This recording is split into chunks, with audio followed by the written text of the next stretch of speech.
Welcome to 24/7 Flat Earth Discord channel. Be sure to go to VC Check and 1 to get your VC verification tags to get involved in the conversation about our Earth. Be sure to bring your verifiable Earth curvature evidence, though. Elijah and Witsit. Photon, what do you mean? Right. Like if someone says the double slit experiment proves the photon exists. Well, what's the Then double slit experiment? I don't really know what the phenomena is.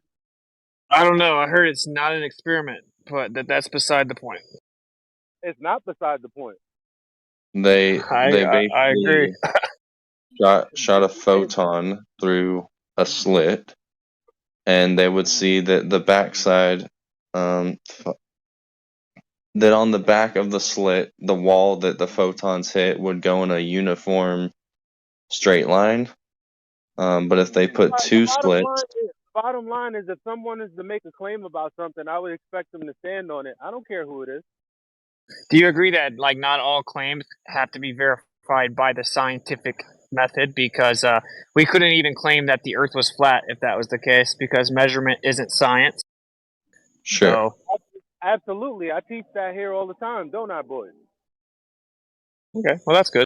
So, but Right. so then, what's like a thing like this? Say we have the Michelson-Morley experiment, and then people say that's not a scientific experiment, so that's just a parlor trick. Like, well, okay, maybe it's not a scientific experiment, but it's like a very precise measurement, and we can like take the data and figure out what's going on. No, it's not a scientific experiment, so it can't be invoked.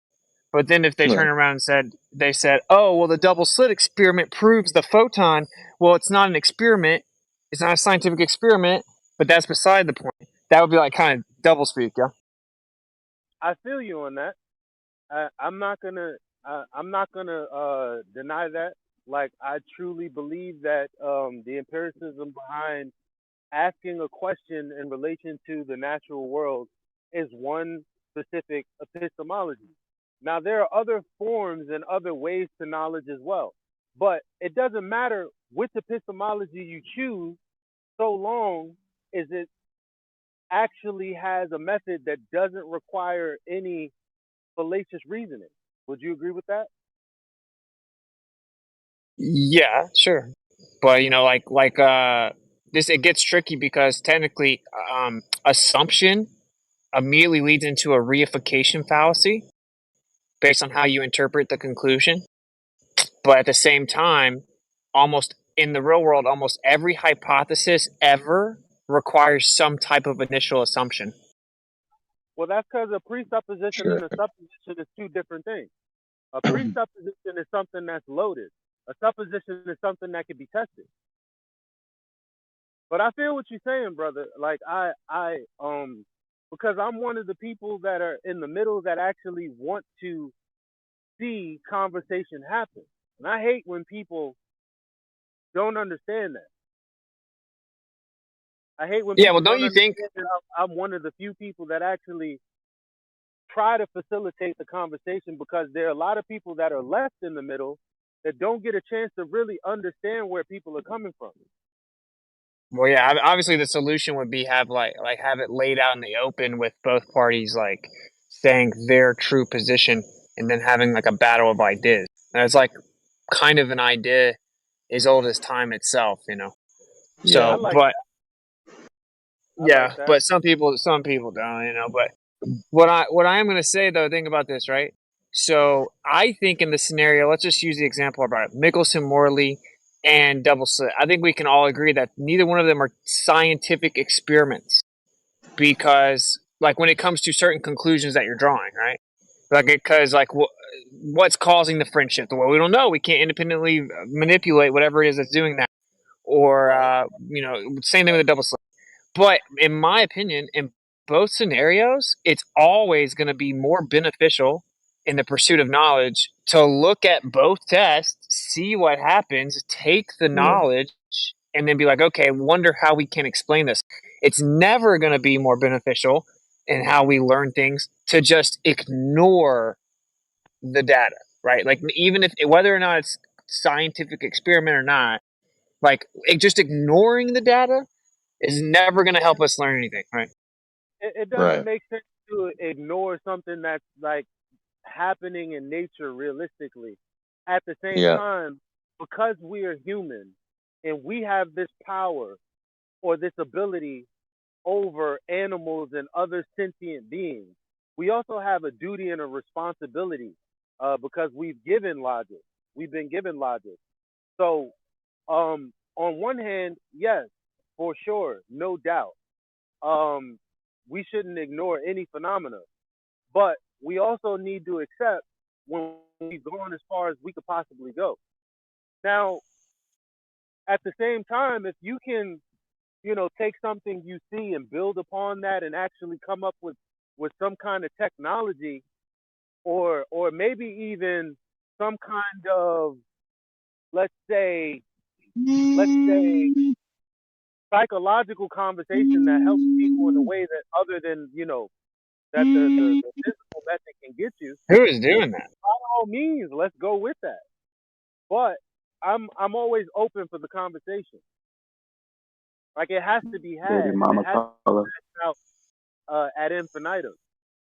Yeah, like for example, with the like with interferometry and like Michelson-Morley, we have like very, very useful technology that came from that, from the Sagnac effect. They're called ring laser gyros, and interferometry in general, which is actually the most accurate and precise way we have known to man to measure motion. So I would say Hmm. the world would certainly not be better off without interferometry. It's like literally the most precise way known to mankind to measure motion. It can measure motion so precisely and so accurately that it can go to like many decimal places of like meters per second. It's like insane how accurate it is, right? And so we got that technology from Michelson, Albert Michelson, and then we learned what happens to light by doing the Michelson-Gale-Pearson test. And this part is what's so crazy, bro. This to me, this as like a truther, which I kind of missed my first days of flat Earth, where I was just like so excited. I was like a kid that walked down the world and saw everything for the first time. I had like these big eyes, and I was just like, bro, this is all so cool. And now it's just all so gay so many times. But like, but what this happens on the Earth we live on, dude. There's interferometry, and if you take the interferometer up higher, like on a mountain, the fringe shift gets greater. The closer you get to the sky, the amount of fringe shift increases, and the light actually goes quote unquote faster in the same direction that the sky moves. That's freaking wild, bro. Like we have little lasers, and the Who wouldn't lasers, like the laser I goes would expect that to be faster. the case. What? I would expect that to be the case because we know the sky is moving. Whatever is in the sky, or if it's even the sky itself, or what's in the sky, we know it. We can see it moving. It's not us. Right, but peep But it this, is, peep this. The as a light matter is of fact, moving it's interesting faster. though. The Yeah, it light is is moving interesting. faster. Like, why is the light moving faster? Because the sky's moving, right? Like, the light moves faster in the same direction that the sky moves. But so, like, why? And then as we get closer to the sky, the light moves even faster. So there's Right. something that's tied to the sky moving that's directly tied to how fast the light moves. And that's like crazy profound. And that's why people then say they think it's the ether drift. Whether people do or do not is not the point. The point is like light moves faster in the direction that the sky moves, and it moves even faster the higher you go, and how fast it moves changes directly with the seasons. That's freaking crazy, bro. That's like Interesting. mind blowing. That is interesting. The position of the sun, which is what seasons are, like they say, oh, look at the ecliptic plane or path of the sun. They claim it's because the Earth is tilted, right? But really, the sun just moves in different positions over top of the flat Earth, and that's how we have seasons. It moves in and out and up and down and stuff at an angle. So, like the light changes how fast it moves based on where the sun is. It's insane, and this has been completely hidden from the masses. It's been completely hidden, and they swept it under the rug, and they claim that it doesn't happen. So, like, why are they doing that? I don't. I don't know. I mean, specifically, they are gay. Um, Because I mean, if something is happening, at the very least, you should be able to point it out and go, look, bro, that's happening.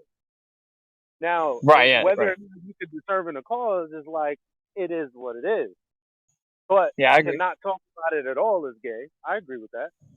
Yeah. So we're in complete agreement. But like for me, I do want to talk about it, and I like 100% understand if someone doesn't, because you have to kind of step into speculate the cause mode. But to me, it makes sense that if there's something that's like fluid, like that's moving in that direction, it would be like if you're swimming with the stream, you're going to be able to go faster. But if you swim against the stream, you're going to go slower. And if you swim perpendicular to the stream, you're going to go slower.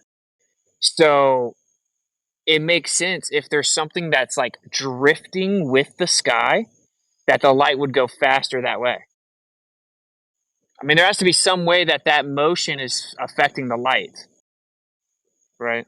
Yeah, I guess I do have more of a mechanical view on the world. Again, this being speculation Sunday, because when I look at the sky, I just see a great machine work. I think God is like some sort of huge giant, if you will, and everything up there is just like a machine beyond our comprehension.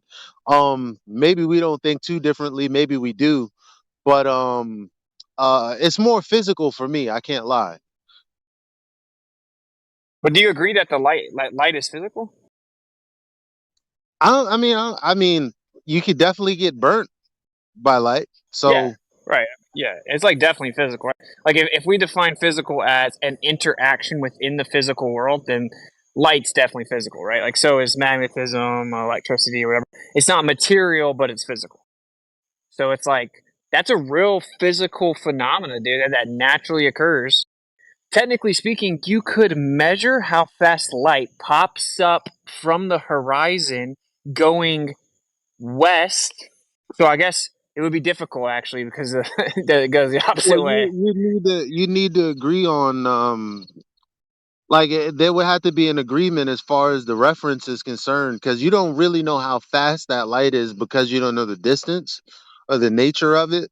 Like for all we know, we're looking at holograms, Oh, that's you know. true. Yeah, if we're But talking about sunlight, yeah. I But it, I don't know. That's what I'm saying. well, I love speculating, but I hate to put a nail in it. but this is my That's problem just is me. people aren't even if they tap out the speculation part, then we're golden. People are actually saying that you can't even look at the phenomena. That would be akin to saying you can't even look at the double slit to me, and that would just be retarded. That puts like flat earthers in like this remedial flow class corner. That just makes us like retards. That it's like no, we Well, can't look at that. You know. Well, it's a failsafe. Because it's and you know what? It might be because ooh, daddy hurt me.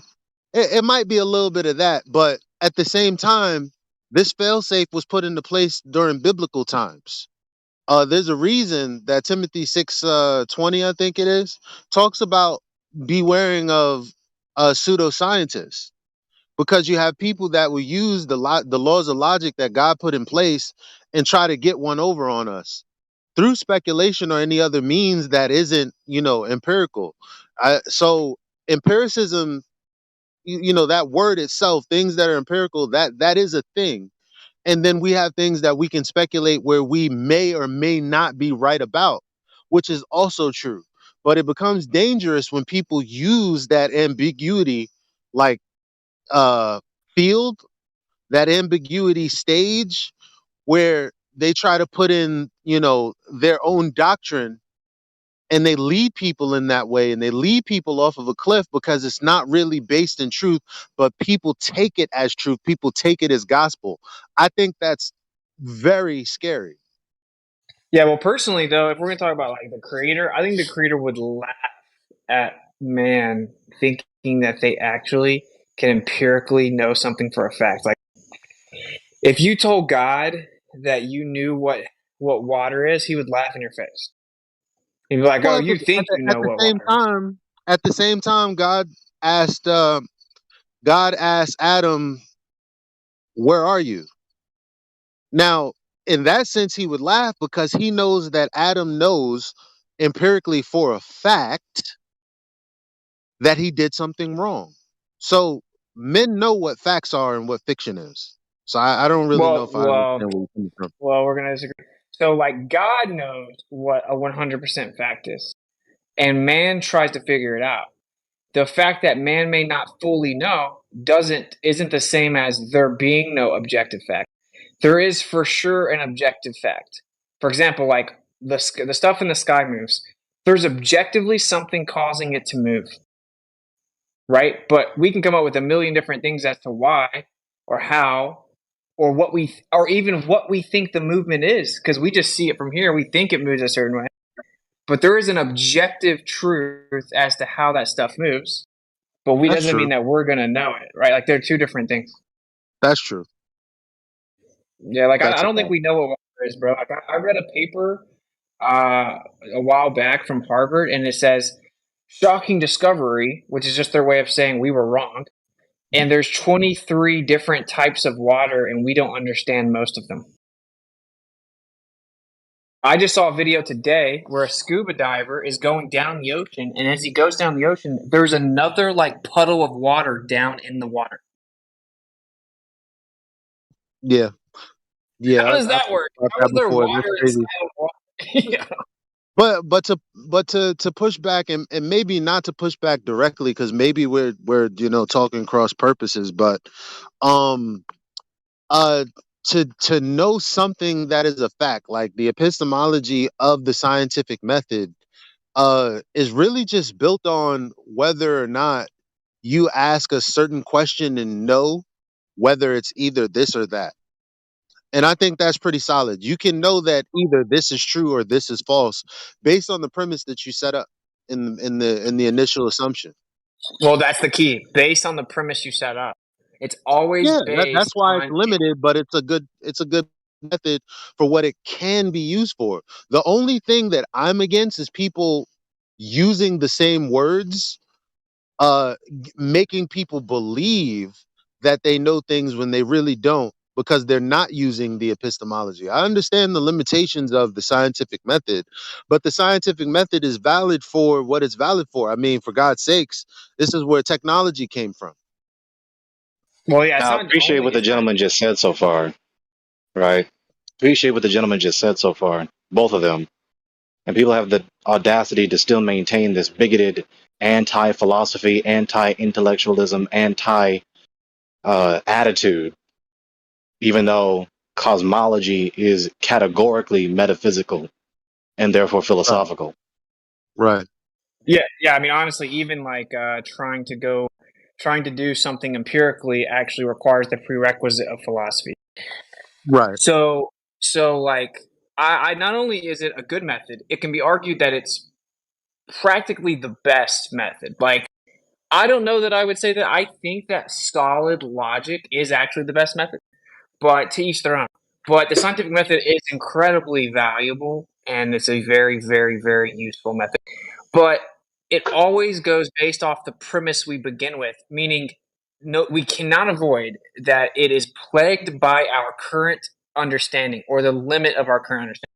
Like if I say water does this, this does this to water, like I'm automatically invoking a definition of water. I'm saying that is water. I have to say that to even invoke water as a variable. Well, we Dude, know what prove what we we know don't what understand. we know our interaction with water. That's as far like because we don't know the makings behind all the individualized parts, if that even is a thing, or what this physical realm is.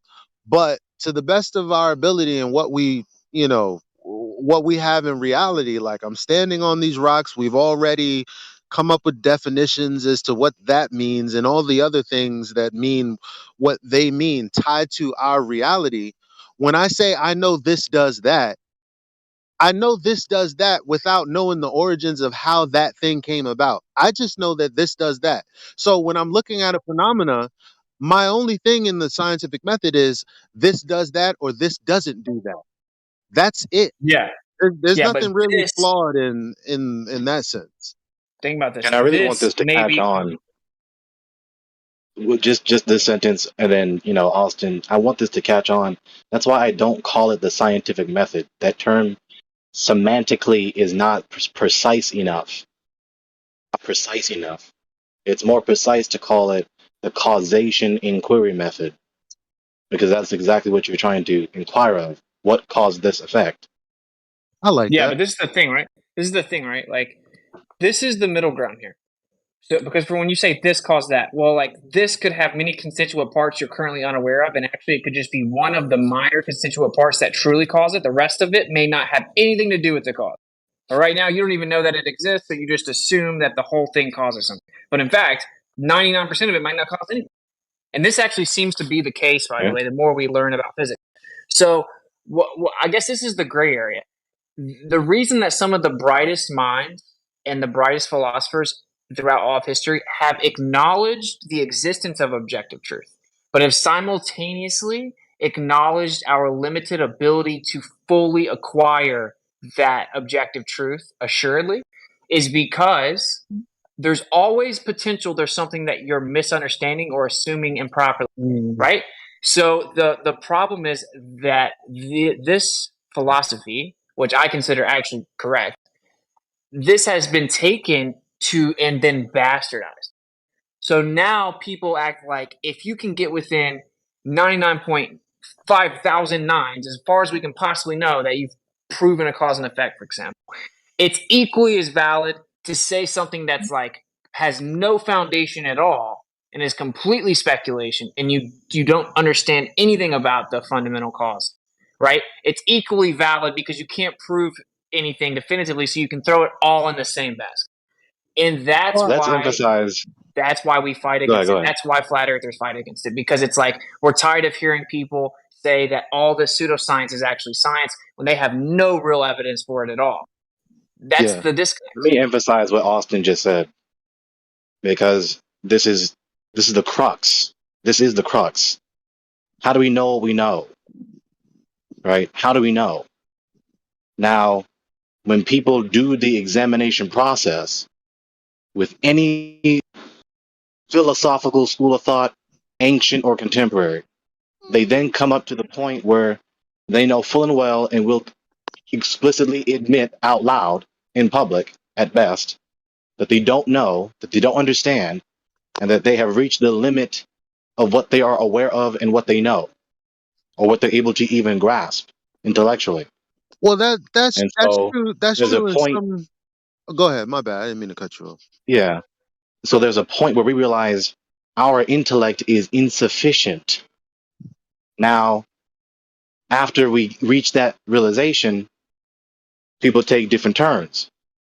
Some people believe that there is no supreme all knower, that there is no person that is ontologically supreme, logically and metaphysically, knowing all things. And it's really one of two categories with any worldview. Either you do have such an entity in your worldview or you don't. So either there is someone who is supremely knowing everything, infallibly, inerrantly, incorrigibly, necessarily, eternally, the whole nine, or you don't have such a Mm. person. So either you have the supreme person that knows everything, which is a logically and metaphysically supreme source of knowledge that cannot have anything superior to or equal to it, or you don't have that. Yeah. Well, I do think that a distinction does have to be made because I think there are people that have come into the server that we have all argued against. Um, and we call it the mind virus. Actually, I don't know if you guys have heard the clips where people say, "Well, we don't know anything with 100% certainty." Um, and so they'll say, "Hmm." Well, we'll ask them, "Have you eaten food ever?" And because the other person is a globe earther who just admitted that we don't know anything 100%, there is no epistemological method that would empirically, qualitatively validate one thing over another thing. They will bring it and drag it into this situation where it's like, well, we don't know 99, we know 99%.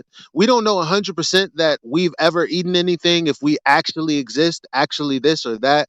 I think that's an entirely different basket than when you ask, did this fool just take my ho hos? You Mhm. know for a fact that dude took your ho-hos or didn't. Did this dude set up an experiment in a way that he had the effect the desired effect that he was looking for? It's either a yes or a no. It has nothing to do with 99.99999% chance. That's a different conversation. And this is where the Globers, really drag us into, well, we don't know everything 100% sure. So what we do is we take the independent variable and then we have multiple variables because we don't really know all of the variables. And so we can't really rule everything out. But my whole thing is to say that that's an entirely different conversation than the method that is the scientific method. It can't do that. It can't take on different independent variables. It's either I see something, that something is caused by this thing, and when I do this specific thing qualitatively, I get this effect. Yes, I got that effect. My hypothesis has been proven, or no, it did not happen. Therefore, the null has been proven, and that's it. Really, I mean, Yeah, we're not but you can trying never to say the figure out null. the origins of the universe with that. Can't do that. We're not God here.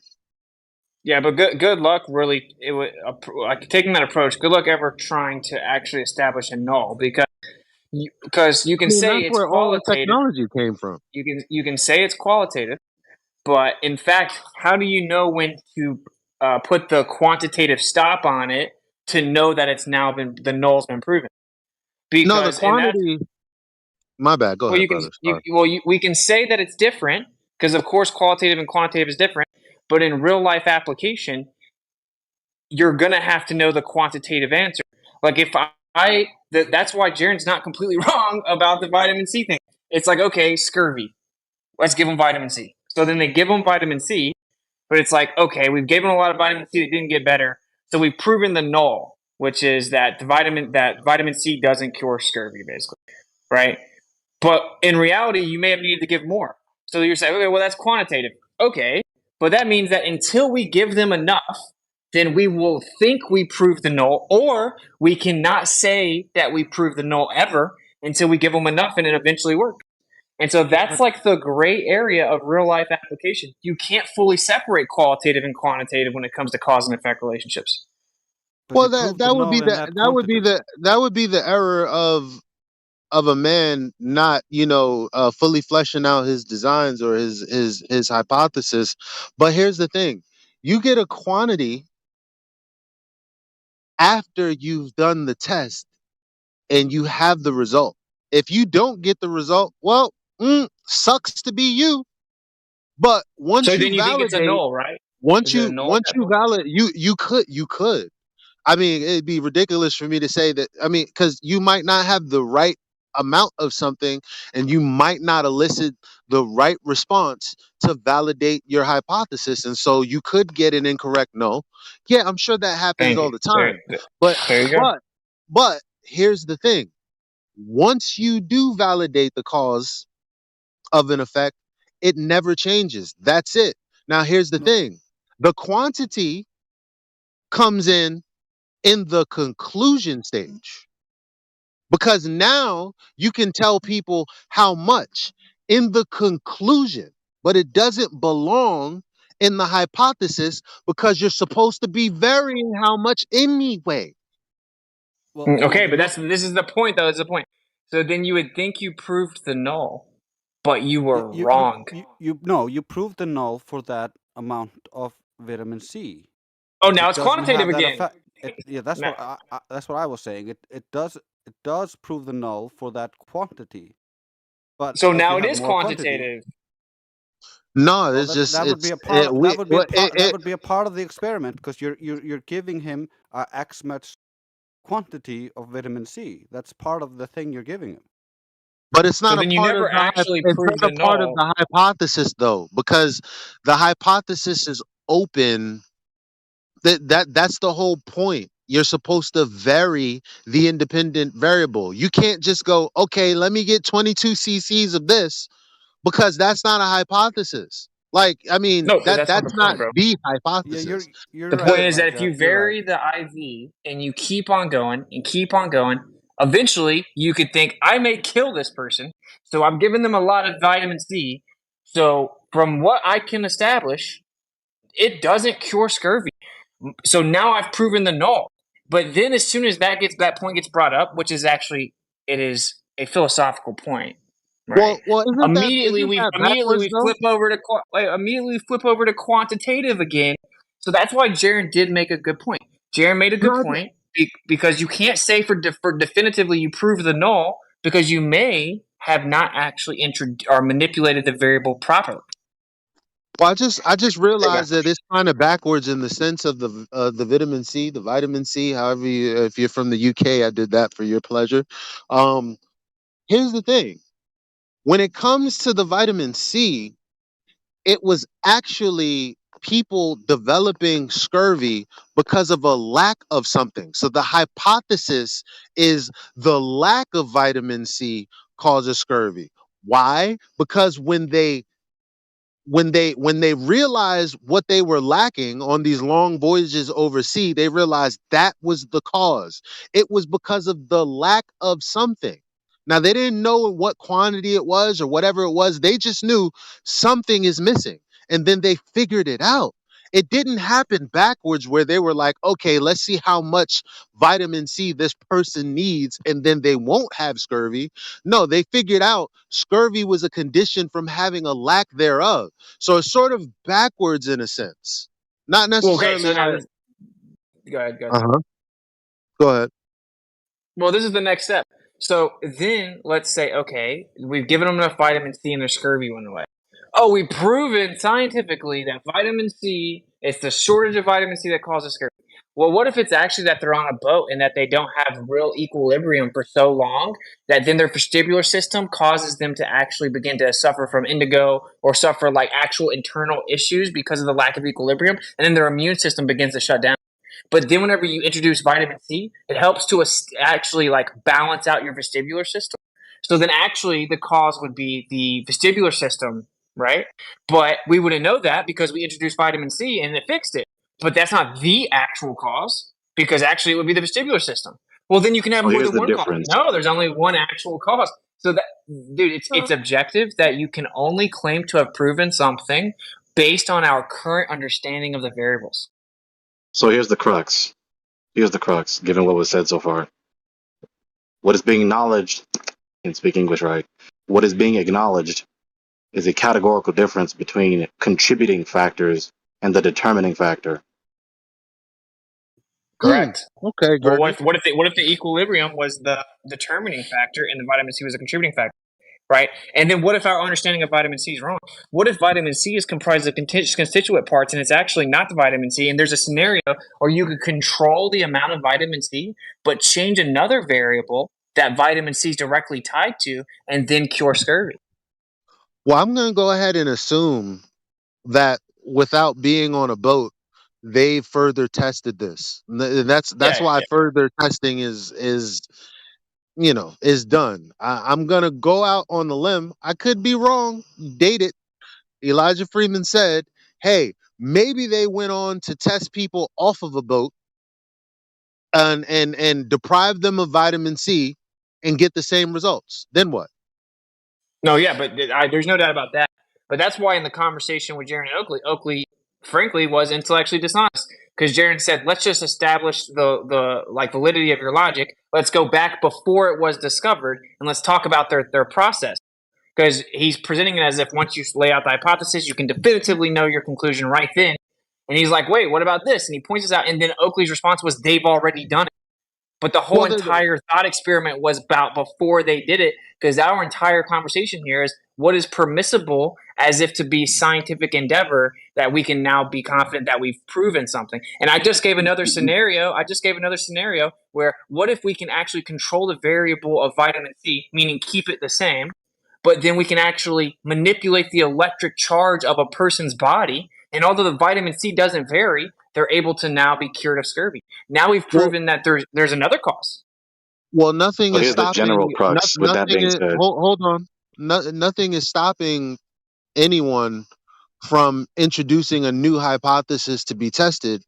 However, what Jaron did was the inverse by saying, okay, well, we already know, we're going to take the conclusion of knowing that the lack of vitamin C causes scurvy. So we're going to go and say, okay, well, the hypothesis is actually that introducing vitamin C uh stops someone from getting scurvy. That's not the hypothesis though. But the way he asked it is what's causing the confusion and the problem. The No, problem isn't I listen to it, dude. Oakley intentionally ducked it. I listen to it too. If this was 2020, I mean, shit, man. The way you know what? I don't even care about that. I don't even care about how the conversation began, how the conversation went. I'm just saying, even in this conversation, I can understand that saying the lack of vitamin C causes scurvy is different from someone going, okay, well, how do we prove that? How much vitamin C do you give someone to? Well, that's totally ass backwards. Yeah, But okay, here's but the general this is crux. Oakley ducked it. Oakley ducked it intentionally. He said it's already been proven once he said let's go back before it's proven. And that's because, just like we just established, it's actually not as black and white as people want to act like. And in fact, how do you know when you cap off quantitatively to establish that you actually did prove the null hypothesis? The answer is you actually never could. In theory, you could never prove the null hypothesis in this scenario because maybe you have to keep giving them vitamin C and you just didn't know. So how do you know when you can say, okay, null hypothesis proved? And No, Oakley that's I couldn't mean, but answer that's that. not the Oakley couldn't hypothesis. answer That's that. not the hypothesis. That's the problem. The problem is the lack causes the effect. You're trying to say, okay, now that we know that the person lacking vitamin C causes scurvy, let's try to figure out how much we should give them to not. No, that's after the fact. Correct. You're right. However, they stumbled across people getting scurvy and then they figured out what the problem was by process of elimination or introduction. Like that's No, I mean, This no, is Kiwi why and this Oakley must have be been saying mentioned. for years that the way they proved it scientifically was by manipulating the variable of vitamin C and introducing it and then showing that scurvy goes away. That's been their fundamental scientific experiment that they've invoked for years. So then Jaron used that very experiment and said, okay, let's do your experiment and let's see if we actually can definitively prove the hypothesis or the null. Once he pointed out that you actually can never claim to know that you definitively proved the null, Oakley didn't know how to respond to that live. So he just blatantly ducked the question and said, it's already been proven. Okay, That's what man, happened. this is why this must be mentioned. Because I'm willing to bet that neither of the two of them mentioned induction, deduction, and abduction, did they? Well, no, Jaron was just interrupting a lot to like troll Oakley because he interrupts people so much. I couldn't only Hmm. listen to a few minutes of it. All I can speak on is that I know Oakley is very smart. And I know he intentionally ducked. And right, my only beef here, because I don't even care, personally, I think it's kind of petty. So, like, the only thing about it is, like, hearing, like, people act like Jaren's just so stupid that he's, like, basically retarded. Like, he's, like, legally retarded. He's so stupid. And he just doesn't understand. That is such a lie. He's actually bringing up a very profound, nuanced point. And if it's actually taken with good faith, which I just represented it in good faith, it is in no way a stupid point. It is a good point. There's a very confusing gray area of when you would know that you definitively established a null hypothesis because you can't entirely separate the qualitative and quantitative nature of it and then determine a null hypothesis. This is correct. This is why I mentioned this in relation to. I don't know. I think because this is the I'm back in the house now, so I gotta kind of chill. But I don't know. I mean, I laid out my rebuttal to that. I do think that his thinking is flawed, only because he was looking at it from a certain perspective. I mean, we've had the conversation as clear as we possibly can, and I'm not here to tell people how to think. So I'm glad that we've had this conversation and let others decide. You know. Okay, this is why I'm trying to say this. So, in relevance to the categories of contributing factors and determining factors, or the determining factor rather, is related the categories of argumentation or proof, right? So, as it concerns the two basic categories of knowledge, a priori and a posteriori.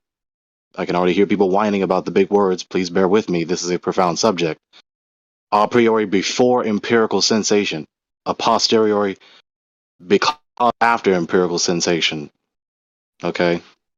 So as it concerns all empirical methods of inquiry, all a posteriori empirical methods of inquiry, the only category of argumentation logically that is relevant to such knowledge is inductive reasoning and or abductive reasoning. So not only, but inductive or abductive reasoning.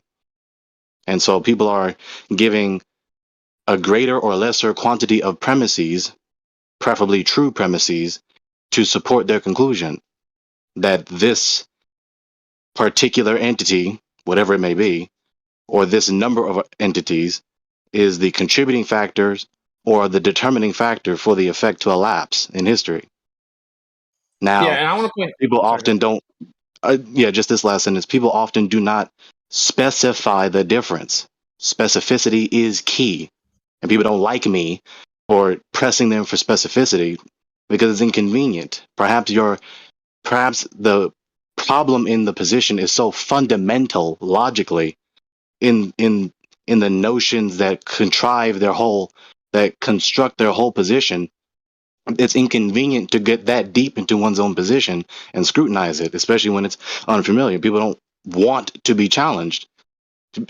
Just as we don't like the challenge of straining our muscles to gain strength, the same applies with our mind. It's the same thing. But sometimes the problem is that deep. You have a verbal dispute, right? You're equivocating. Right? You have an erroneous, incoherent categorization schema. Right? You have a misconception about very fundamental aspects of your whole worldview, which is affecting these superficial notions or beliefs or arguments on the surface, which is standing upon those fundamental errors. So people don't specify in what sense they're saying prove.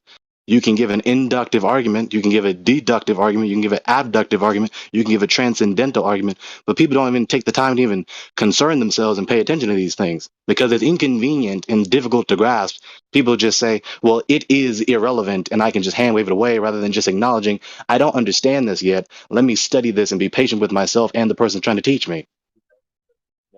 Yeah, I want to point this out. So there is a huge distinction between solipsism and then stating when it comes to science, we can only be as sure that we quote unquote prove something as we are sure about the interpretation of the variables. Okay, this is due to human fallibility, unavoidable prejudice, and the current limitation of understanding regarding the variables. You can never say you've 100% proven the sole definitive cause of something. That is not the same as solipsism. Okay, solipsism is one of the most logically bankrupt, nonsensical worldviews ever. These two get bundled up together. Really, what flat earthers are fighting against is like this solipsist take that the Globers have all, what's the word? Absorbed? No, that's not the word, but right? Like they've all taken this same idea of solipsism and applied it to everything in the world. We can be not sure of anything other than ourselves. That right to the like the vat in a jar thing. So right, so like that's not what Jaron's saying, obviously. And so that's why I started by saying there's a distinct difference in like objective facts and truth existing and our ability to actually know for sure we found them. Now, there are scenarios where I can't even wrap my mind around it not being correct, right? And for all intents and purposes, I would say you proved it. And ironically, I would not say that heat causing water to boil is one of them. But like the other one brought up in the chat, amputations, right? You take a chainsaw and cut someone's hand off, like, or their arm off. Like, there's really no way around that. The chainsaw cut through his arm and amputated it. Right? We eat food to survive. I fed my dog food. There are things that are so they're so obvious and seemingly objective that I would never ever even argue theoretically that they may be wrong.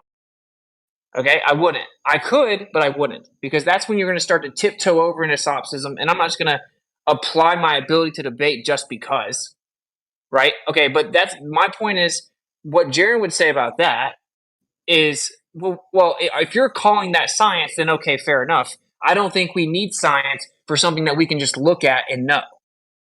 He's saying science is the pursuit of something you can't just look at and know. So then you have to figure it out by manipulating things and trying to figure out what caused what you looked at. So that's the big disconnect there. So like with amputations and I fed my dog and food's how I survive, right? Like that, he would say, well, that's not why we don't need science to know. So that's the disconnect there. Acknowledging. All I'm doing is showing the disconnects, because the disconnects are the source of like years of bickering, which I find to be very gay.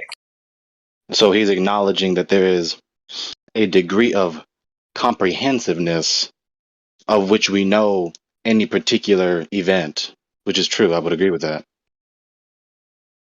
All right, so let's do the heating water thing, because Grace wants me to talk about it. So, like the sole definitive cause of something, yeah, that is an intellectual trap. That doesn't rebut my point though. You can never claim to know definitively 100% the sole definitive cause of an effect, but that's what people are claiming. That's what people are claiming.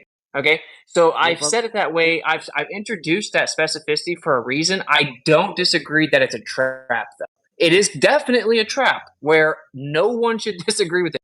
But this is the problem. Let's just say heat causes water to boil if we control all the other variables. Yeah. Go ahead. Okay. Provided the conditions are the same, heat still boils water. Like you would have to find a variable that changes that effect. Right. Or discover a variable that was previously unknown. So but that would if you say a different variable that changes the conditions, and so the conditions are no longer the same, and you're dealing with something else. Okay. So you're saying that you can just do this broad claim of if all conditions are the same, and that's somehow scientifically proving something? If you can just say if all variables are the same? Because science is actually controlling the variables and isolating one of them. So to isolate it means you've controlled all the other ones. So just to be able to appeal to variables, yes. You think you control? You can't control all the variables. You think you control all the variables. That's what you try to do with the experiment. But then, like you say, you might find a new variable and you discover there's a different condition that changes this. But it still doesn't change the fact that if you change this different variable back to its original value, then you're still going to have heat boil water. Okay, so this is where you agree with Jaron. And Jaron's not as good at articulating it. So that's the disconnect. My thing is, if we have a valid hypothesis, and it has to be a valid hypothesis, my only thing would be, okay, well, let's find a case where you've had a valid hypothesis, then become something else because of a new discovery. Okay. So first, if to introduce the subjective word valid, we're going to now need to offer objective parameters to establish validity. Right. So, but before we get to that, this is what I'm saying. Yes, in this scenario, if you say, based on all the variables we currently know about, if we control all of them, we can show that heat causes water to boil. I have no problem with that, even using the word prove. My only caveat would be you're assuming to know what heat is and assuming to know what water is. You're throwing the word heat in a giant bundle and water in a giant bundle, when actually there's different modalities of both of those things, provably. Like I just invoked a paper from Harvard. They did experiments to show that there are 23 different types of water, and they have different phase properties. So I can't imagine what they did if they tested the actual boiling point of purposes. I mean, to throw it into ambiguity, that like for all intents and purposes, the language for saying he caused water to boil. You're roboting terribly. You're roboting. But I wait real fast. That's got to point this out. So now this is the reason Jaron's frustrated, okay? Because now the claim originally was quantitative. It said heat causes water to boil at sea level. At sea level, heat causes water to boil at 100 degrees Celsius. That is a quantitative claim. Now all of a sudden, no, Jaren, quantitative, doesn't even say it right. Qualitative, okay? Like he's stupid. No, now you're changing your claim that you said for 5 years, which used to be quantitative, and now you're removing the quantities and claiming it's strictly qualitative and just saying heat causes water to boil. That's why Jaren has beef with him, because he's like, just come out on your show and admit, okay, we misstepped when we made it a quantitative claim. And in fact, we shouldn't have done that. We should have made a more general qualitative claim. But he didn't do that. What they do? They called me and Jaren liars and claim they've never made the quantitative claim. And then Brian has to go back through hours of videos and show them saying it 15, 16 times. And then it's just ignored. That is the source of the beef here. If someone would say, you know what, Jaren, you did make a good point. You made a good point that we actually locked ourselves into a quantitative claim whenever we brought up 100 degrees Celsius. In fact, we should have just been making a qualitative statement. So thank you for pointing that out to me. We'll refine the way that we say it, so now it will be more bulletproof. So why So did once that again, happen? That's the thing. The hypothesis is only he causes water to boil. The No, it's quantity not. Well, came I in the have 500 videos the of him quantity saying the came opposite. in the. I'm telling you that as it relates to the scientific method, he causes water to boil is the sufficient language. Everything after that is in the conclusion. I don't care who said what video was in this, that, or third. Don't give a fuck. They can suck my dick. Don't care. Well, that's The a convenient stance epistemology to take, is Eli, the right? epistemology. That's a convenient stance to take where, well, they're not here. I'm just speaking for myself. That's cool. That's all you can do. I'm not putting their claims on you. What I'm No, no, addressing is the because Jaren Oakley beef. 100 years into the future in that infinitum, and like I've told you before, I stand for the epistemology, and I think that they do too. But for those that make mistakes, the objectivism doesn't really care. It doesn't Well, you really should matter. admit when you make a Because, mistake, right? well, I do admit when I make mistakes. Right. So you I've heard, agree that's just like a basic thing we I've can do. I've heard Oakley admit when he's made mistakes. I don't think that he's made a mistake in this particular situation. I think that Jaren's made a mistake.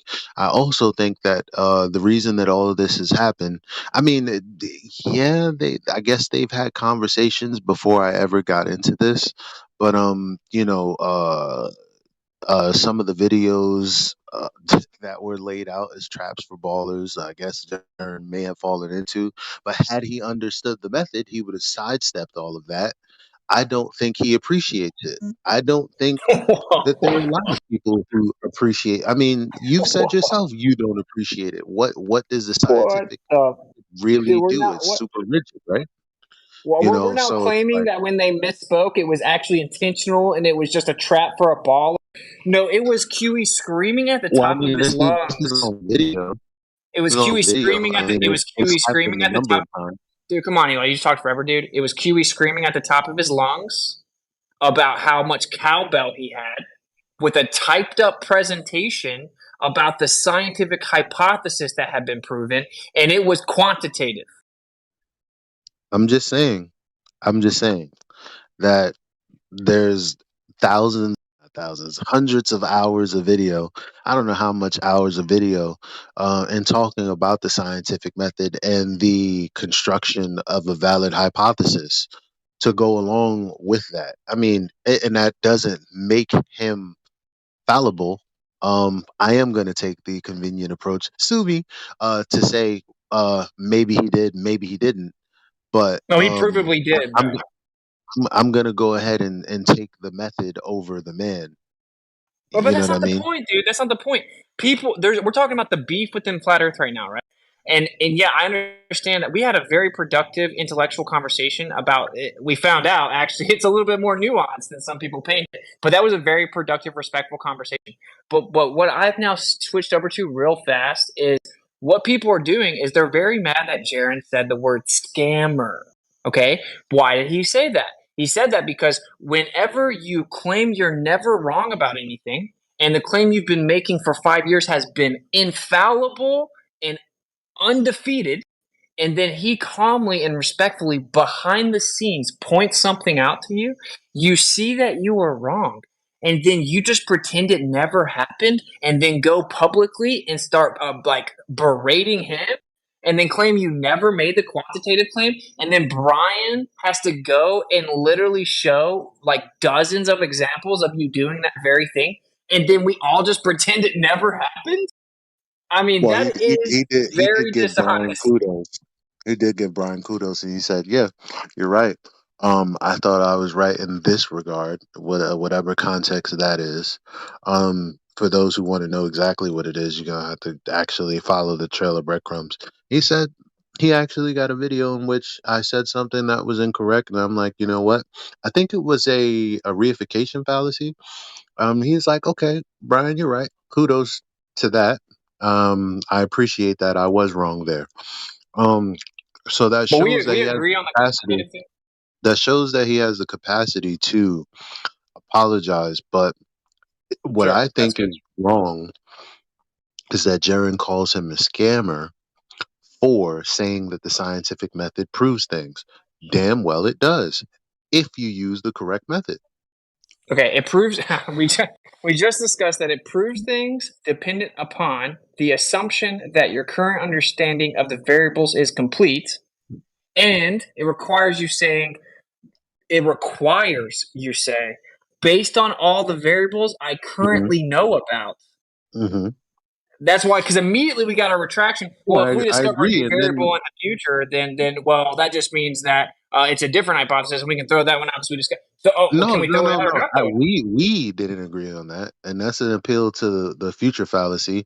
But here's the thing: I challenged you and anyone else to find a valid hypothesis that was changed from the beginning, from when okay, this was the hypothesis, and they're like, it was validated, and then in the future or sometime after that they're like, oh well, we were actually wrong, it was actually this instead. I'm just saying out? that do that Yeah, but if now it's I have So to let's repeat say what this I possible. is said earlier. Now I in have to repeat summation so earlier. far. I have to wait a little Let, fast. let, Let me say this. I have to repeat what I said earlier now, which is now that you've invoked the subjective term valid, you need to offer objective parameters to determine validity. Because now because from my understanding, there's like two examples.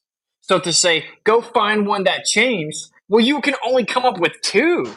So like, Okay, well, okay, heat causes like water to boil. I use the scientific method for that. Okay, and so so you're asking me to go find a hypothesis that changed that was Mhm. valid, but you can only come up with one in the history of mankind.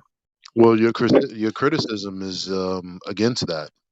I know there's a lot of pseudoscience that we would probably want to look to, but again, all of the technology we have is from applied science that came off the back of the scientific method. So whatever. But so with all you're that missing being the said point. so far, let's summarize. Go ahead. Let's summarize. What I'm hearing is there's a greater or lesser degree from both sides of specificity of the entity in question that is the contributing or determining factor of the cause of the effect. Okay. And then there's a lack of specificity of what is the argument being given to demonstrate the truthfulness of the conclusion. And then lastly, poor communication either from bad intentions or in spite of good intentions. Well, yeah, I'm offering an overwhelming Well, amount of one sec, substantive Austin. specificity right Austin, now. That's what's happening. Mm-hmm. sorry, Platty, you're hot micing, dude. Oh, crap. So, Sorry. like, The this is cereal. why it's all good, bro. This is why I offered a debate because anyone that's being honest would admit that this was a very productive conversation because what we did was we dug down and we got to a lot of the higher level intellectual nuances of this discussion.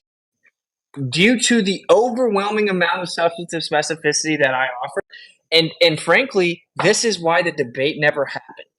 Because I'm not good at a lot of things, but I can do this on the fly. And so I just pointed it out. If we're going to bring up the word valid, to describe a hypothesis, we need to outline the objective parameters to determine validity. Okay, if it's this is the problem. If I can say this is what it appears like to the outside to people. If you say, well, the scientific method is this, and I can only come up with one or two examples, and I just dunked all over the scurvy one. I haven't even gotten to the water yet. Like, I dunked all over the scurvy one. It's a biological assumption. We don't even understand the body, bro. To think that we really know what does or doesn't cause scurvy or something is so laughable to claim you know for a 100% definitive fact. We don't even understand the body, bro. But like beyond that, my point is that what it looks like to the outside is, okay, well, it's really easy to quote unquote debate if you say there's only like two things in the history of mankind that have actually satisfied the scientific method, right? And now anything you bring up, I'm going to say, if it doesn't adhere to the scientific method, it's not permissible. Now I can literally dismiss anything that anyone says. Unless you're talking about scurvy, which I just dunked on, or water, you're automatically dismissed before you come in the door. So it is a tactic to be quote unquote undefeated. And that's why when people start poking holes in the two that you have, no, that's not allowable. And that's why I would Jaron agree with that called it. critique. I would agree with that critique because Sons are in the bad habit of, and I've actually critiqued this, so actually I really do agree with that critique. Some persons are in the bad habit of arbitrarily, according to their convenience, wanting to simplify the subject matter to their convenience and neglecting other specific nuances which are just not convenient given their mood or not convenient given their lack of ability to grasp the significance and meaning of those specific nuances. Now, there's a reason why the phrases are true. The devil is in the details just as much as, and even greater than that, the God is in the details. So the more specificity, the better. That's why I said earlier, specificity is key. So the greater specificity, the more accuracy, the more demonstratively true the concluding premise is in the argument. So that's a that's a sound thing to raise from Austin. Yeah, and like this is my thing, right? I think it saddened me. All this saddened me because this is my honest opinion. Like, I think Oakley is very quick-witted and good at debate. I think that QE is very good at setting traps for a debate. These are rare aptitudes. Okay, not everyone has the ability to play 3D chess and set their opponent up. That's what debate is. Debate is how tactically can you set traps. And QE and Oakley are good at that. So it was very sad for me to see all this unfold, right? But that's why I chose to really try to just ignore it because I don't want to like burn FED down. I did at one point, but I was like, well, that's my ego or whatever, right? But my point is like Jaron is my homie, right? And I'm gonna like ride for Jaron because I know he's a real one. And I know that when his point is properly represented, it will go unrebutted. Just like, and he actually, Dre said it very arrogantly. Not arrogantly, elegantly, ironically. But he said to be 100% correct all the time requires specificity and knowledge beyond human scope. That's literally Jaron's point, bro. That is completely correct, right? That's ironically exactly his point. That's exactly what he's saying. He's just saying due to human fallibility and maybe the lack of knowledge of certain variables we don't currently know exist, we can never claim to know something is 100% proven and that now it ends, close the book on science, and we don't ever have to look at that again.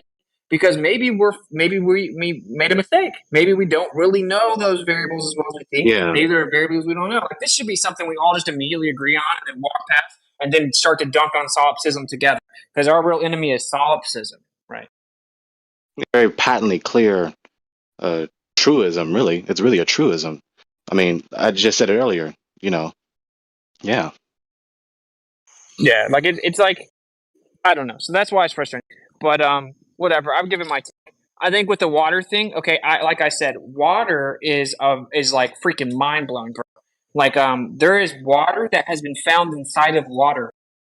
So which one of those which water boils at 100 degrees? I'll try to find the video. I saw one today where the scuba diver literally pulls out a camera. He's down in the ocean. He goes down, and it looks like he's just standing on the ground, and there's a puddle of water. And he starts hitting the water like as if you walked over to your driveway and it just rained, and you just start hitting the puddle with your hand. That's what it looked like. But then he backs up, and he's a scuba diver in the ocean. It looked like there was a puddle of water inside the ocean, and he was hitting it. Right. And then I started reading these papers and these experiments about like 23 different modalities of water that they didn't previously know about. So it's like, wait, what is water? Like, I mean, that's a valid and legitimate and worthy question. Yeah, exactly. And then like, well, what is heat? Because heat's actually an effect. And so, well, what really causes it? Pressure, because everything's pressure mediation. What really causes pressure? Everything's electric.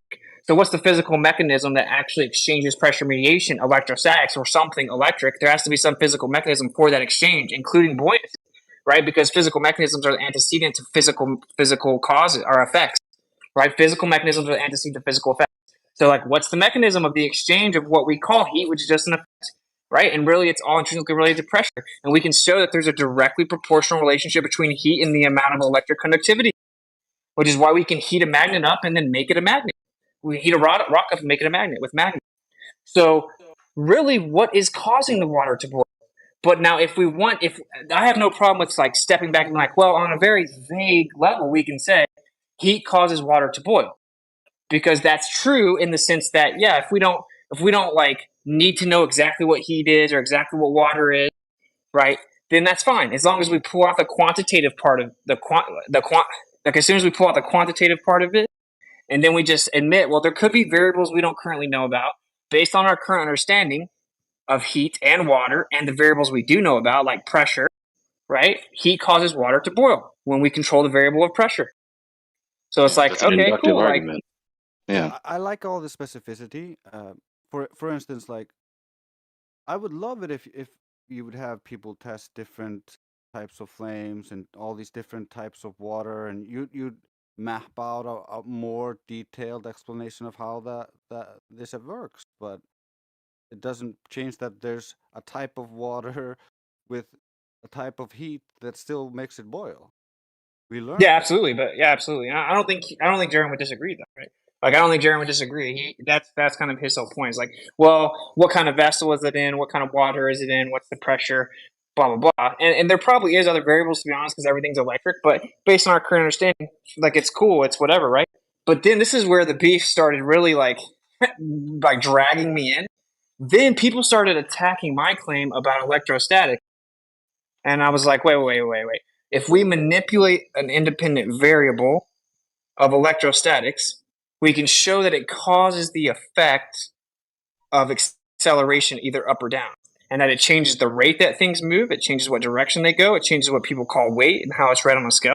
So we're showing that all these things are directly affected by the manipulation of the IV of electrostatics. But I was very specific to say we've established a cause of the effect. Not the sole cause, but it's a cause. It's something that has to be addressed, because with scientific experimentation, I can manipulate the IV of electrostatics and I can change the effect. All of a sudden, that's not permissible because we use man-made instruments. What?